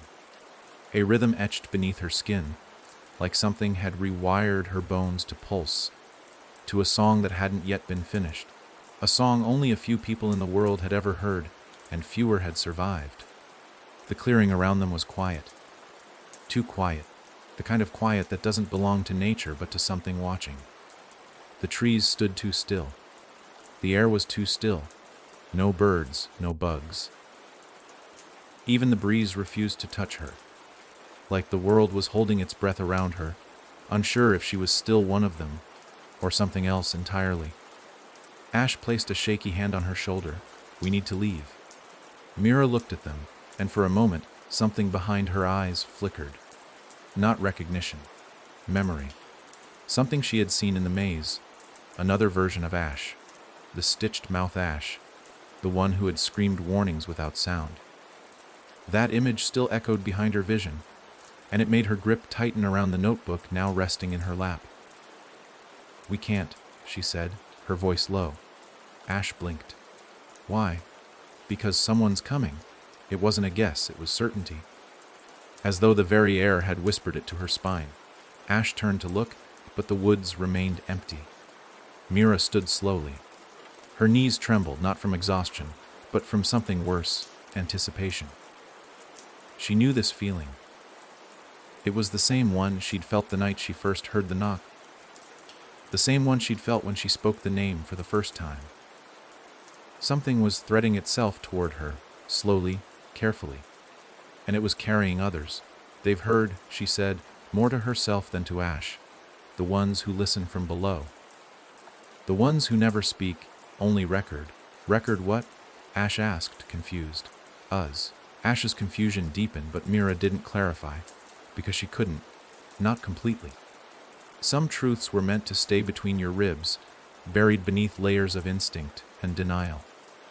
If you tried to explain them, they grew teeth. They walked for hours. The woods shifted behind them like a liquid memory. Every path looked like the one before, every tree familiar and wrong. But Mira followed the rhythm inside her. The scar beat. It wasn't pulling her back to the silence. It was guiding her away from what hunted it. At sundown, they found a cabin. No lights, no sounds. Just there. Ash hesitated. "Looks abandoned." "It's not," Mira replied. She knocked once, then twice, then once again, mimicking the exact knock that once lived in her chest. The door opened on its own. Inside, everything was covered in cloth, furniture draped like corpses at a wake, dust in the corners. But the air wasn't stale. It was recent. Someone had left this place in a hurry, or they'd been watching it, waiting. A single photograph sat on the mantel. A family portrait. Mira picked it up. She didn't recognize the people. But the background, the well, was the same. It wasn't new. This had happened before. Generations ago. Over and over again. Ash sat on the floor, their strength failing them. Mira crouched beside them, her voice softer now. "There's more than one silence," she said. "That's what they never tell you. What they can't tell you, because each one speaks through a different kind of wound." Ash blinked slowly. "Are we done?" Mira didn't answer, because something moved outside, not fast, not threatening, just there. She stood, walked to the window, and saw 3 figures standing at the edge of the woods, tall, unmoving, their faces wrapped in something dark, but not fabric, something alive. Each of them held a lantern, no flames. Just dark orbs inside, pulsing slowly, like black stars. Ash joined her at the window. "Who are they?" "The recorders," Mira said. "They don't speak. They don't act. They just remember." "Remember what?" "What I did." Ash backed away. The 3 figures didn't move. But now their heads tilted slightly, in perfect synchrony. They weren't looking at her. They were listening. And then, as if responding to something Mira hadn't said aloud, one of the figures stepped forward. They reached into their lantern. The black orb pulsed and split, and when they pulled their hand back out, it was holding a mirror. Mira stepped outside. The forest didn't react. It welcomed her. The figure handed her the mirror. It was cold, heavier than it looked, and on its surface, her reflection, but not her. This version had no eyes, no mouth, only a thin vertical slit across the face, sealed shut with black thread, and behind the reflection, a door, red wood, covered in names Mira hadn't spoken. Yet, the reflection moved on its own, and whispered a single phrase that she didn't say, but heard anyway. You opened the first one. Will you close the last? Mira lowered the mirror. The 3 recorders were gone. Only their lanterns remained, floating where they once stood, pulsing slowly. Waiting. Ash stepped beside her. What now? They asked. Mira looked at the mirror again, saw her thread-bound self staring back, saw the red door behind her, and felt it again. That scar beat in her chest. Faster now. Urgent. She didn't have an answer. But she knew the question wasn't done being asked. Not by the recorders. Not by the silence. Not by whatever was still deeper than that. And certainly not by her. Because once you become a door, eventually someone opens you. The mirror refused to warm in Mira's hands. No matter how tightly she held it, no matter how long her skin touched its glass, it remained cold, unnaturally cold. Not the kind of chill born from weather or time, but the sort that clung like breath on the back of your neck in a room you know you're alone in.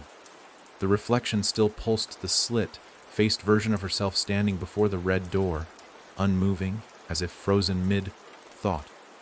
Behind that stitched mouth, Mira sensed not silence, but pressure, words waiting to detonate. Ash stood a few feet away, their body half sunken into the porch of the abandoned cabin, their fingers twitching as though the place itself had burrowed into their nerves. Their recovery had stalled. Whatever had happened to them in the mirror, world hadn't left their body, it had woven itself into it. They rarely spoke now, only when Mira pulled words from them gently, like coaxing a trapped bird from a cage. She wanted to protect them, but protection meant understanding, and Mira was no longer certain she understood anything about the path they were on. The silence, the names, the keepers, the recorders, each layer peeled back to reveal something more ancient, more intentional. None of this was chance. None of it was madness. She was being shaped. That night, the lanterns left by the recorders began to hum. No flames, no light. Just soundless vibrations that passed through bone and dream alike. Mira awoke just after midnight, heart pounding with no memory of why. Ash was still asleep, curled on the floor near the fireplace, twitching slightly. Outside the window, the woods were darker than night, like the trees had consumed all traces of moonlight. The mirror called to her, not with sound, but with weight. She lifted it again, and this time, her reflection was gone. No slit faced Mira, no red door, just her own eyes staring back, but not quite hers, older, smarter, tired. Like someone who had watched themselves die too many times and kept walking anyway. Then, without warning, a handprint bloomed on the glass. It wasn't hers. Long, thin fingers, too many joints. The print didn't fade. Instead, it pressed, as though something behind the mirror was trying to get out. She almost dropped it. Then she heard it. A voice, so faint she thought it was her thoughts, but wrong in the way that only truth can be. It said, "You're the last keeper, Mira." The others were devoured by choice. She wanted to ask who was speaking, but before the question could form, her breath caught. The mirror was melting, no heat, no steam, just dripping. The reflection slid like oil across the glass, forming a hole. Not behind it, through it, and inside, the door. Real, red, breathing. Mira didn't hesitate. Maybe she should have. But the knock in her chest had returned, slow and steady, like a countdown. She knew without knowing that, if she didn't walk through now, the door would open without her, and something else would step out in her place. She stepped forward, not into the mirror, into herself. It felt like swallowing a scream backward. Suddenly, she stood in front of the door, not metaphorically, not in dream. This was real. The air was thick with names. She didn't see them, but she felt them brushing against her arms, coiling like invisible threads, trying to remember their shape. The red door loomed ahead. It wasn't wood. It was muscle. The grain was tendons. The surface pulsed in and out, as if breathing through 100 tiny mouths. A doorknob made of braided hair waited in the center, strands blackened and stiff with blood. Her hand moved before she could think, gripped the braid, twisted. The door exhaled and opened. Behind it, not a hallway, not a room, a spine. She was inside something alive. Not metaphorically. Every step was a heartbeat. The walls were not walls, they were ribs. Everything was moving in rhythm, and worse, there were others, people, sort of bent, cracked, held together by thread and names and silence. They stood against the ribs like photos pinned to corkboards, their mouths sewn shut, their eyes replaced with wax stamps. But they weren't dead, they were listening.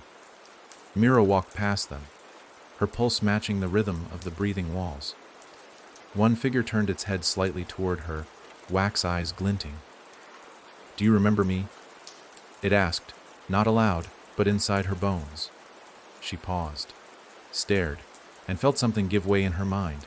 This wasn't the first time she'd come here. Not in this life, not in this version of herself, but in others. The slit faced Mira from the mirror. She hadn't been a warning. She'd been a memory, a version of her who had walked this path and chosen wrong. The door had been opened before, and each time it tried again, tried to shape a better Mira. One who could carry the name fully, one who wouldn't fall apart at the threshold. A voice echoed from ahead. "You think this is the last door," it said. She turned toward the sound. It came from a throne of bone. Seated there was something almost human. A woman, perhaps, or the idea of one. Skin made from names, hair woven from silence, eyes that reflected everything Mira had ever buried. The voice continued, "There is no last door. There is only you. And how many times you must be remade until you can bear it." Mira swallowed. "Bear what?" The woman smiled. "To name what comes after silence." Behind her, the breathing stopped. The ribs froze. The watchers pressed forward, their wax eyes melting, and the red door slammed shut. The red door vanished behind her without a sound. It didn't close, it ceased. One blink and the threshold was gone, dissolved into the breathing walls like it had never existed. The watchers, wax-eyed and stitch-mouthed, did not move, but Mira felt them lean inward. Not with limbs, with attention. Their silence had weight, the kind that bent time. The air grew thick. Breathing became a conscious act. And the throne at the center, the one built from bone and shadows of memory, loomed larger with every step she took toward it. The woman seated there smiled again, and this time it didn't reach her eyes. Not because she lacked feeling, because she held too many. Her face was wrong, not in form but in familiarity. Mira recognized her, but not from life, from dreams, recurring ones, the kind that changed depending on your guilt. Sometimes the woman was her mother, sometimes her reflection. Once, years ago, it had been the corpse of a girl she couldn't save. Now it was all of them. "You are not the first to hold the silence," the woman said, voice soft and bone, dry, "but you are the first to survive naming it without becoming it." Mira swallowed hard. "Then what am I now?" The woman tilted her head. "Still becoming. You haven't chosen yet. I thought I already did. I closed the well. You closed a well. There are others. There have always been others." Mira's fingers tightened around the notebook that had somehow returned to her grip, warm and pulsing like a small heart. She flipped it open. The pages were blank, but wet, not with ink, with memory. Every time she blinked, letters shimmered across the paper, only to vanish when she tried to read them. "You're not ready," the woman said, rising from the throne. Her height was wrong, too tall, yet shrinking the longer Mira looked. Her bones clicked as she moved. "But ready or not, they are coming." "Who?" Mira asked. The woman walked past her, trailing the scent of burnt paper and pine needles. The splintered choir. The words made Mira's ears ring, not because they were loud, because her body remembered fearing them. They were the first to sing the name in full, the woman said. The first to use it, but they didn't carry it. They broke it, and when you break a name like that, it doesn't die, it scatters. Each syllable becomes a mouth. Each mouth wants a voice. A hum filled the space, low, feral. The watchers began to tremble, their wax eyes cracking. One let out a sound like a violin string snapping. "They're already here," the woman whispered. The walls began to peel, not fall, unwrap, like skin torn away from bone. Behind them music, ugly, wrong. A chorus made of weeping and gasps. The kind of sound you hear before waking from a nightmare and pretending it was nothing. Mira stepped backward, but the throne was gone. The woman, too. Only the watchers remained, hissing her name in frequencies too low for human hearing. Then, one by one, they burst. Wax eyes shattered, threads snapped, and from their open mouths poured smoke, not black, silver. The smoke formed shapes, figures, faces. Mira screamed. She knew them. Every single one. Not from this life, from others. She saw versions of herself walking into different wells, naming different silences, losing different people. Each one ended the same way, becoming the silence instead of carrying it. Their faces cracked, stretched. They reached toward her with longing and fury. Then came the music, the real music. A wall of sound so dense it knocked her off her feet. It wasn't a song, it was teeth. Every note bit into her thoughts. Words from the notebook echoed in her skull. The choir only sings when a name is close to death. She had sung too much, used too many syllables. The silence hadn't abandoned her. It had called for backup. The splintered choir entered the chamber in a spiral of ash. They didn't walk, they slid. Their mouths opened like blooming wounds, and inside strings pulled taut across voids where tongues should have been. They didn't speak, they played, and the music tore. Not her body, her identity. She saw her name in the air, Mira, written in sound. It cracked, split, the I shrieked and vanished. The R turned to bone and fell. Only Ma remained. Then that too bent. She screamed. But her voice didn't come from her mouth. It came from the notebook. Flipping pages on its own, it screamed with 100 voices her. Ash, the woman on the throne, the stitched man in the library. They merged into a single plea, do not let the name be taken. But it was slipping. Fast. Her memories blurred. Ash, the well, the silence, the first knock, all becoming a fog. She fell to her knees, and the choir closed in, still playing, still unraveling. Then, a different sound. Small, sharp, like a nail tapping glass. Mira looked up. One of the choir had stopped. A thread dangled from its mouth. It unraveled, faster, its face twisted, then burst. Ash stood behind it, bloody, breathing hard, holding something in their hand, a mirror shard. Mira gasped. Ash knelt beside her. "You're not a name," they said. "You're the mouth that names." Then they pressed the shard to her palm. The wound reopened. The knock returned, and with it, clarity. Mira screamed a name she didn't know. The chamber shook. The choir reeled. Another name, then another, not hers, not the silences, theirs. And one by one, she named them back into dust. The walls stopped breathing. The watchers returned, wax restored. The choir collapsed in silence, strings slack. Mira exhaled. Her notebook closed. On the cover, you are no longer a door. You are what waits behind it. The choir's final echoes clung to the air like wet ash, burned but not gone. Mira remained on the ground, her hand still bleeding where Ash had pressed the mirror shard into her palm. The blood didn't drip, it pulsed. It moved against gravity, curling upward like smoke, writing silent symbols in the air before fading into nothing. Her body was trembling, but not from pain, from memory. Her name had been peeled, piece by piece, during the choir's song, but something deeper had survived. Not Mira as she knew herself. Something beneath the self. Something older. Ash sat beside her, not saying a word. Their face was streaked with soot and streaks of dark. Unnatural ink. The kind that never came from a pen. It had begun oozing from their eyes, during the final verse of the choir's dirge, like the sound itself had touched places too fragile inside them. And yet, despite all that, they had come back for her. When no one else could. When the silence hesitated. When the names blurred, it was Ash's hand that tethered her to the last thread of herself. The chamber had stopped moving. The breathing ribs were still.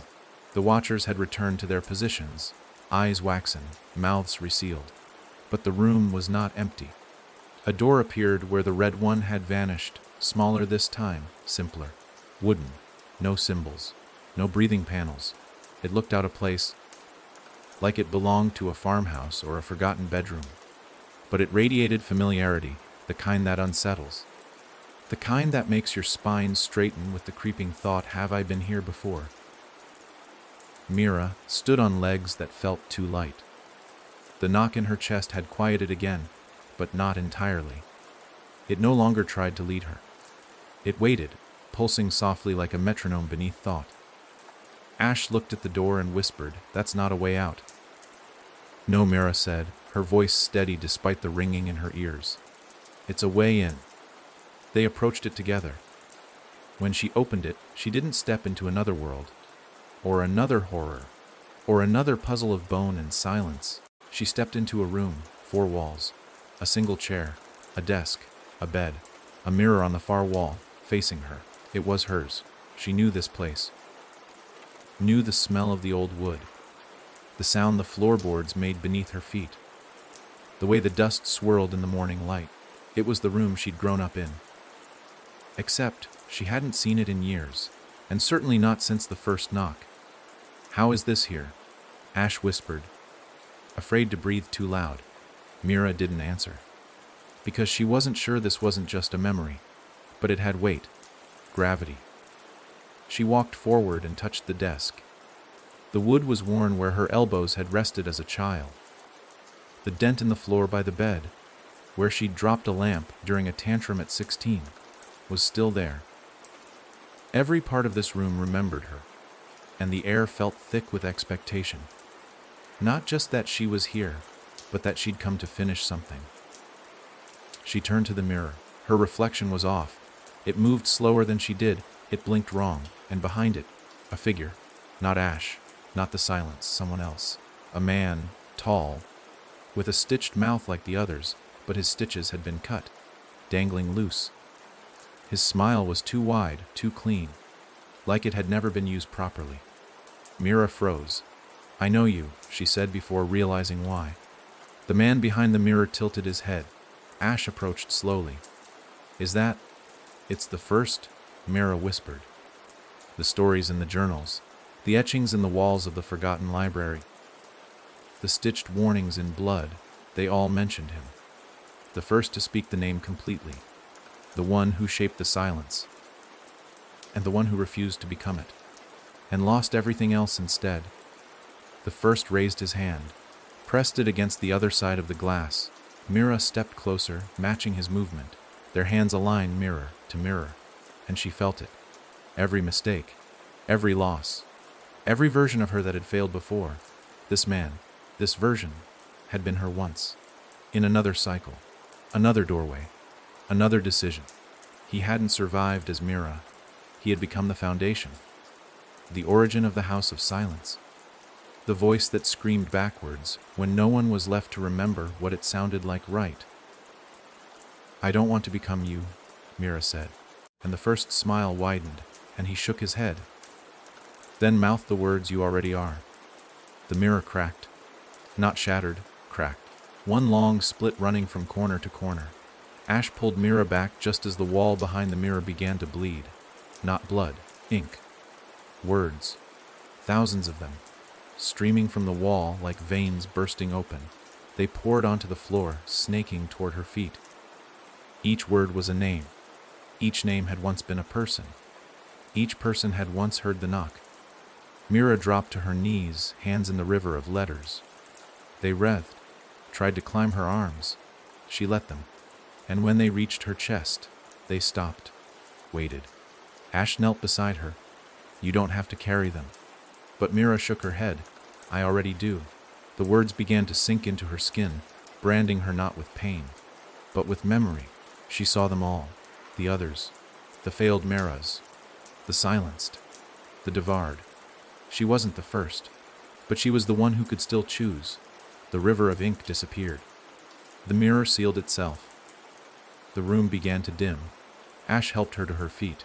Mira looked at the walls. They weren't just remembering her. They were watching now. The bed was gone. The chair had turned to bone. The desk was dissolving. And behind the door, a new knock. But this one wasn't asking to be let in. This one was warning her not to open. Mira looked at Ash. They nodded once. "We don't leave this time," she said. Ash's voice shook. "Then what?" "We answer." And together they walked toward the knock. Not away from it, not to silence it, but to meet it by name. It was not a knock made by knuckles on wood. It had no rhythm, no mercy, and no need for permission.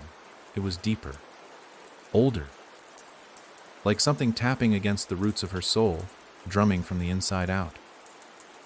Mira stood before the door that had no handle, only breath, thick and steady, pulsing like a throat behind drywall.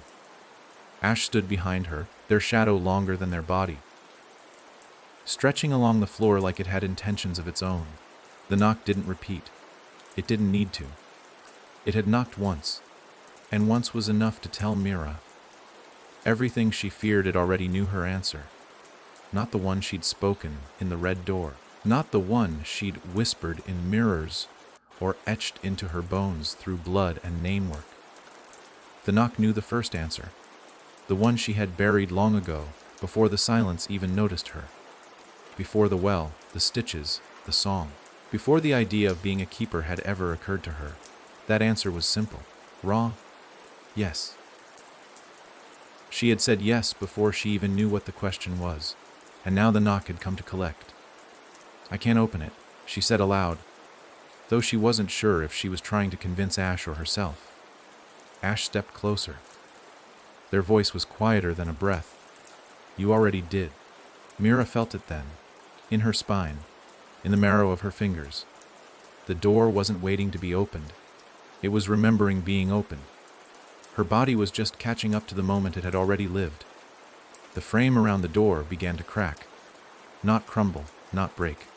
Crack, as if something inside was laughing too hard, and the structure could no longer contain the joy. Or the hunger. "Back away," she told Ash, her voice hoarse. But they didn't move. Because Ash understood what she hadn't admitted until now. The knock wasn't for her alone. It was for both of them. A shared legacy. A shared punishment. The door began to bleed. Not red, but black. Ink or tar or maybe memory turned to liquid. It ran down the sides, pooling at their feet, whispering names that hadn't been spoken aloud in centuries. Mira's name was in there too, tangled among the syllables of the dead and undone. Something on the other side breathed. But it was her breath, ragged, familiar. And it took a moment for Mira to realize she was hearing herself breathe in real time, from both sides of the door. The room behind her bent inward, the walls groaning under the pressure, not from weight, from truth, from all the things left unsaid between her and the silence, from the words she never meant to say and the ones she'd spoken too late. The knock came again, but this time not against the door. Inside her chest, a second heartbeat. No, not a beat, a voice. It said one word, only one, and it wasn't her name. It was a name she didn't recognize, but belonged to her anyway. Salith. She dropped to her knees, gasping.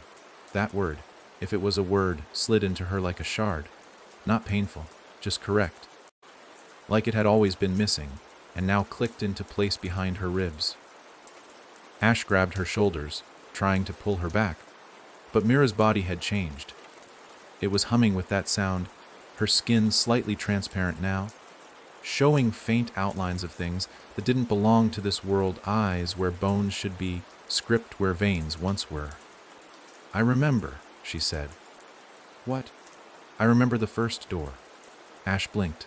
There was a door before the well. There was a door before me, before all of this, and I didn't open it. I became it.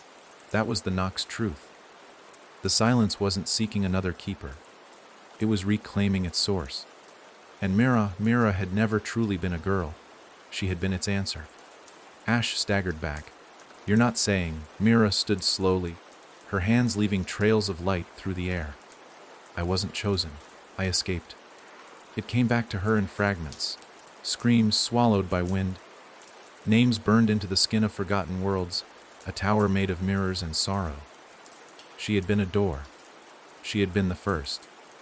And when she tore herself from the silence and forgot, it didn't chase her. It waited. For this moment. The door before her began to split. Down the center, a long wet seam pulling apart like lips pressed too long together, and behind it, herself, but older. Not aged, not dead, unmade. A Mira that never left. A Mira who accepted the silence's name as her own, and let it rewrite her piece by piece. They stared at one another. The same face. Different fates. "Do you want it back?" the other asked. Mira's voice cracked. "Want what?" "Your truth, your silence, your purpose."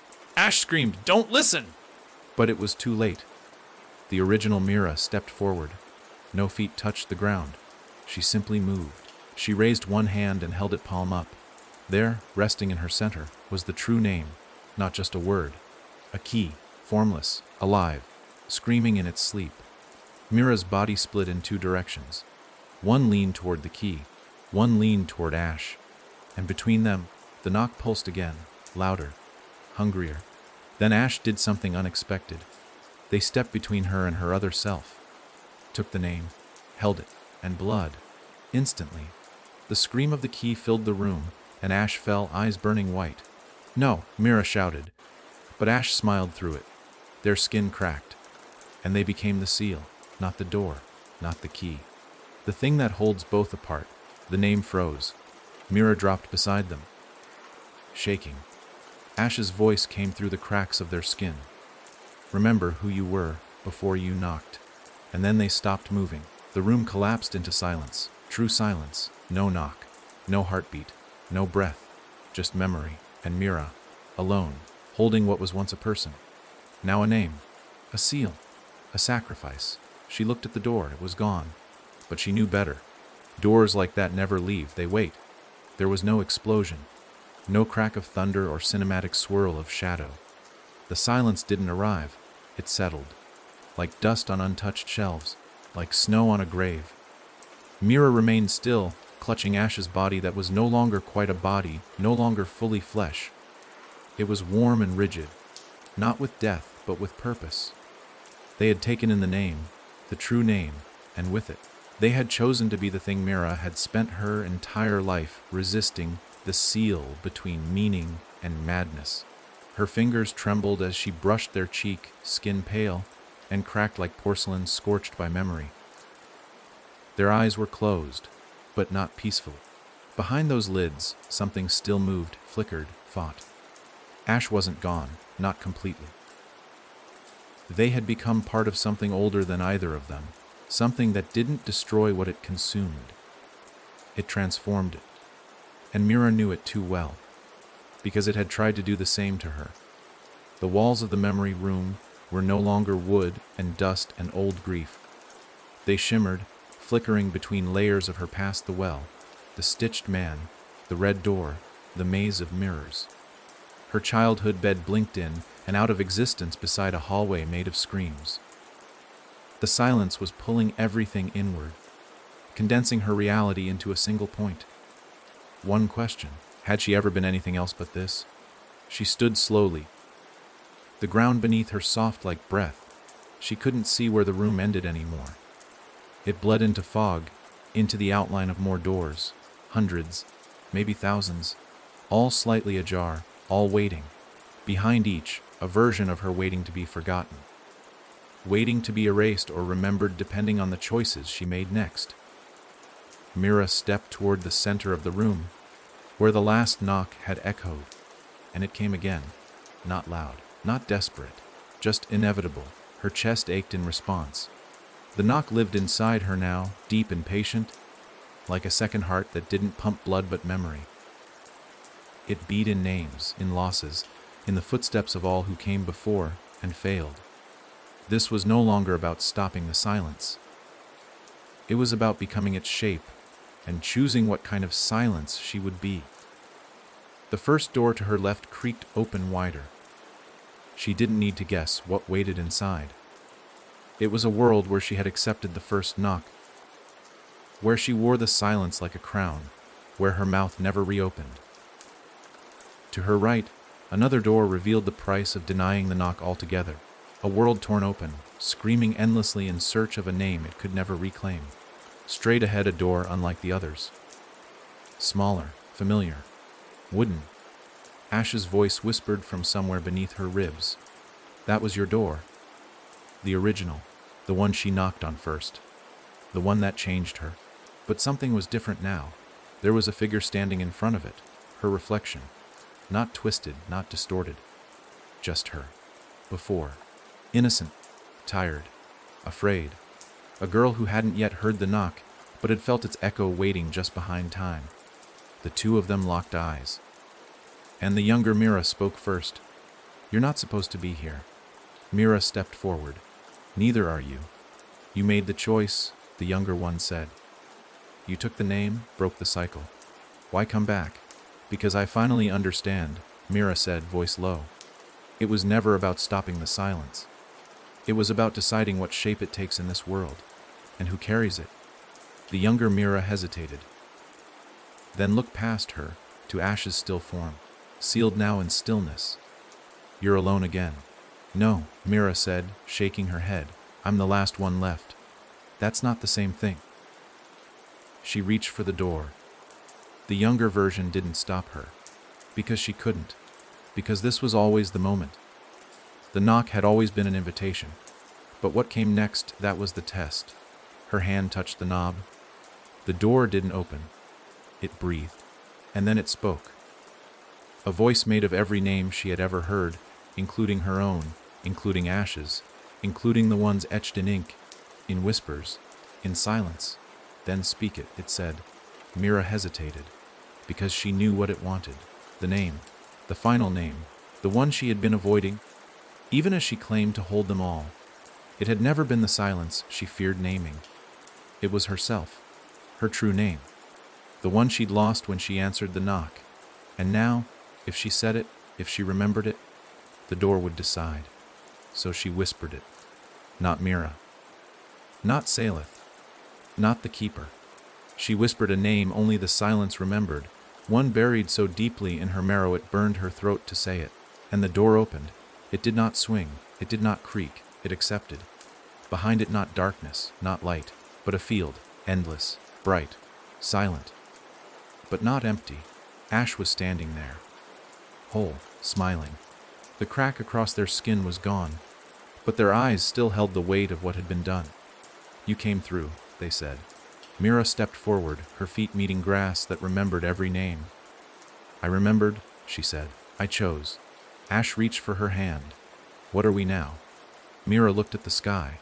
The silence hummed through it, not as threat, but as song. A song without words. A song she had helped shape. We're the ones who speak last, she said, and the field stretched before them, wide, waiting, but no longer watching. It knew its name now, and it had chosen its voice. The field didn't feel like a destination. It felt like a decision. Endless and alive, its grass shimmered with a faint silver sheen, rustling not from wind, but from memory, quiet tremors moving through each blade, as if every moment Mira had ever lived passed beneath her feet. The sun above wasn't warm. It pulsed like a steady heartbeat, casting a soft light that neither cast shadows nor burned the skin. Nothing here wanted to consume. Nothing here tried to twist. Yet Mira couldn't shake the feeling that something was watching. Ash stood beside her, reborn but not unchanged. Their features had softened, as if the weight of the silence had etched into them, but no longer pulled them under. They didn't speak right away, and neither did Mira. This place demanded stillness, not obedience, not worship, just a listening, like a breath held before a first word. The calm wasn't trust, it was anticipation. Mira slowly knelt, touching the grass. It whispered names. She couldn't hear them clearly, not yet, but she knew what they were. The forgotten ones. The not quite keepers, the broken reflections, the fragmentary selves lost behind doors, too deep to climb back from. This was where they'd come. Not to be buried, but to be held. Not erased. Archived. It was a field of memory, of endings, and of one final choice. Ash finally spoke, their voice barely more than the breeze. This place, it's not the end, is it? Mira shook her head. It's what comes after the end. When the knock has stopped, when the name has been spoken, and all that's left is the echo. A moment passed, then two. Then the silence shifted, and it spoke, not in words, but through weight. The field dipped slightly ahead of them, revealing a slope that hadn't been there moments before. At the bottom, half hidden in mist and memory, was a door, unlike any they had seen before. Not red, not bone, not stitched, just wood. Plain, humble, and impossibly still. Mira's breath caught, because she knew what it was. This wasn't another door. This was her door. The very first. The one she'd opened before forgetting. Before becoming Mira. Before silence had a shape. I remember this, she said, her voice distant. Ash looked at her waiting. I was someone else. Mira whispered. I opened this door. I looked through it. And when I stepped inside, I didn't bring my name with me. I left it behind. Ash's hand brushed hers gently. Why? Mira closed her eyes. To survive. The field exhaled. The door pulsed once, subtle like a held breath, and then it opened on its own. No creak, no resistance, only welcome. Inside was not a room, not a space, but a memory, her memory, and Ash's. A shared thread, woven from every moment they'd stood together. Through blood, through namework, through unraveling selves and split reflections. It showed Mira not as a girl, not as a keeper, but as a voice. One chosen not for strength or purity, but for willingness. The door hadn't picked her. She'd picked it. Because she was the one who had dared to ask what comes after the silence. Inside the doorway, a second version of her stood, barefoot in the grass, eyes glowing faintly with the shimmer of 1,000 names. She wasn't smiling. She wasn't crying. She simply watched. And then she spoke. You've made your silence a shape. Now make it a choice. Mira turned to Ash. I think this is it. Ash nodded, eyes wide. What do we become? Mira reached for their hand. Whatever comes next, they stepped through the door together. Not toward forgetting, not toward surrender, but toward definition.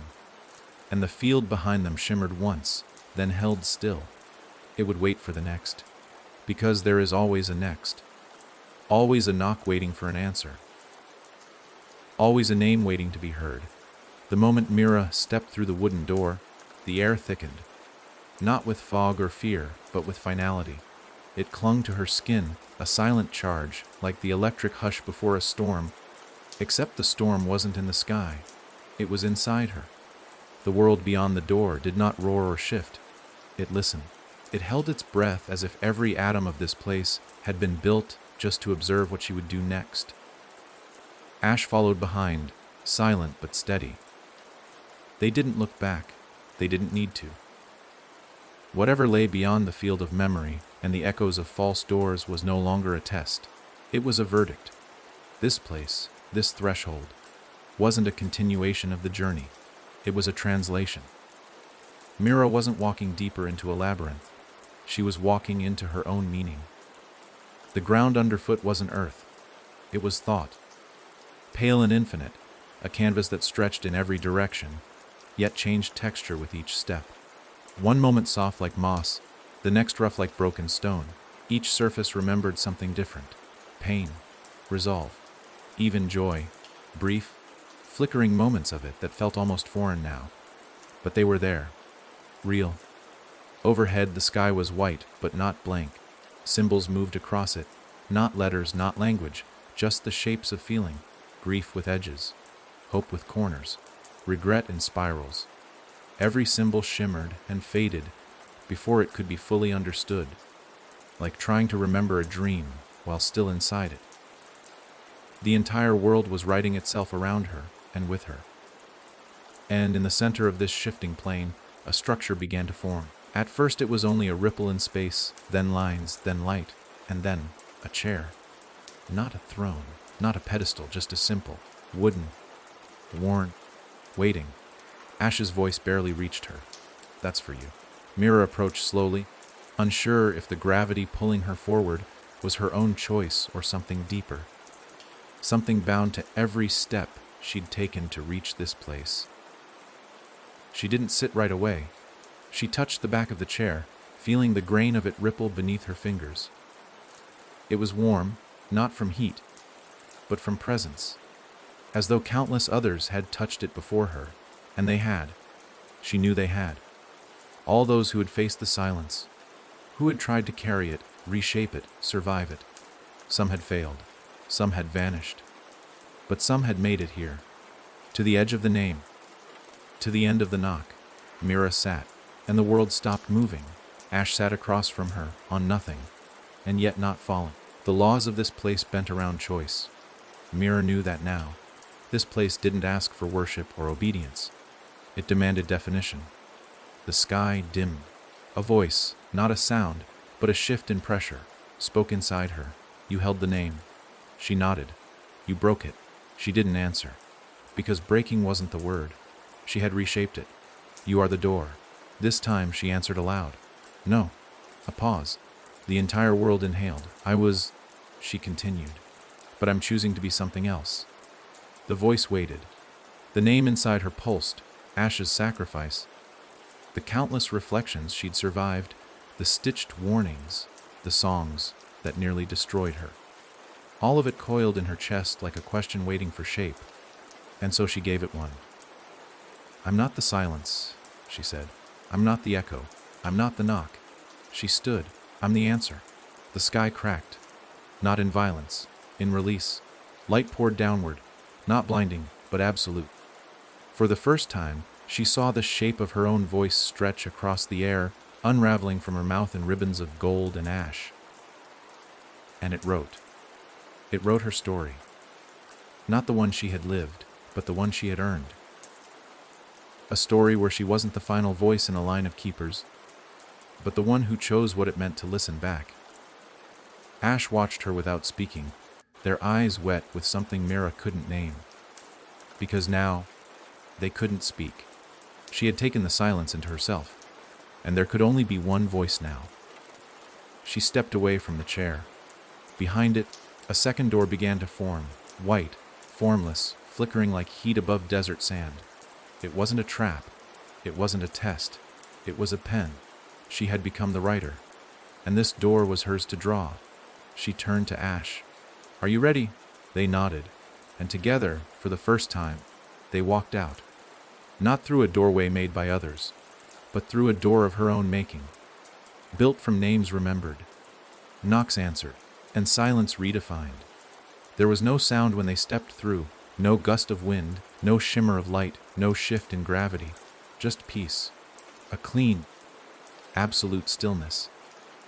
Not emptiness, but a stillness earned, like the pause at the end of a symphony where the final note still hangs in the air, vibrating in the heart.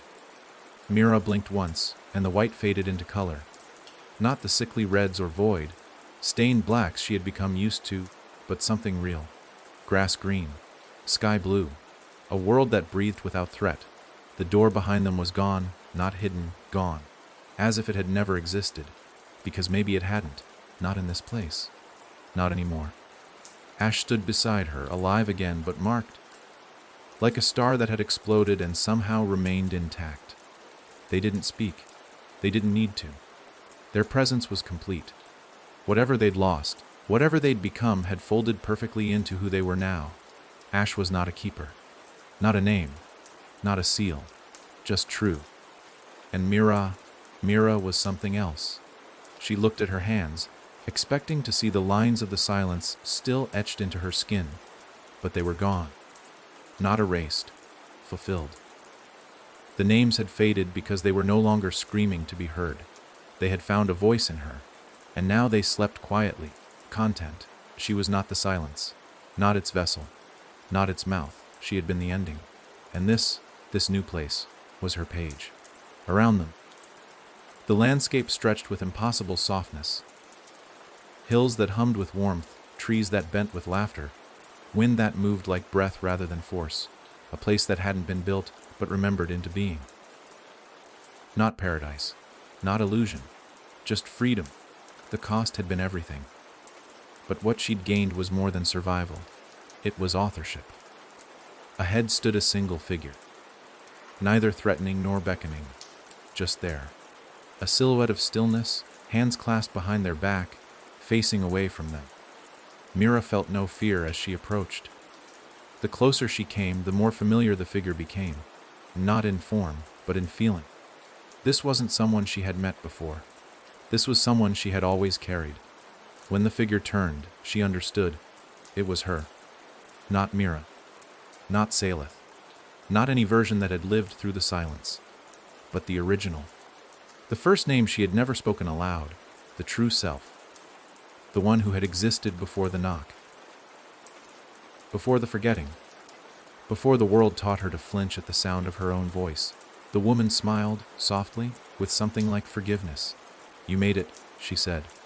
"I almost didn't," Mira replied. The woman stepped forward and took her hand. "You did. And more than that, you chose." Mira looked down at their joined hands. Her fingers glowed faintly now, not with magic or power, but memory. Pure, unfiltered memory. The river of everything she had been, everything she had loved, lost, and remade. "Is this where it ends?" Mira asked. The woman shook her head. "No, this is where you begin. No more names. No more doors. Just the world as you make it." Ash stepped closer, silent still, but vibrant in their stillness. They smiled at Mira, and for the first time, Mira saw herself reflected back without distortion. The woman, her truest self, released her hand and vanished, not into dust or shadow, but into her. The last name was not to be spoken. It was to be lived. Mira stood taller now. She felt no heaviness, no knock, no pull. Just a quiet inside that wasn't empty, it was complete. A wind stirred through the trees, and in it, she heard the echoes of every voice she had ever silenced. Every truth she had carried, every reflection she had faced, all whispering the same thing: you are no longer a keeper. You are the story. And so Mira walked forward into that new world with Ash at her side, not looking back. Because the silence no longer followed her. It walked with her. And for the first time, it was listening.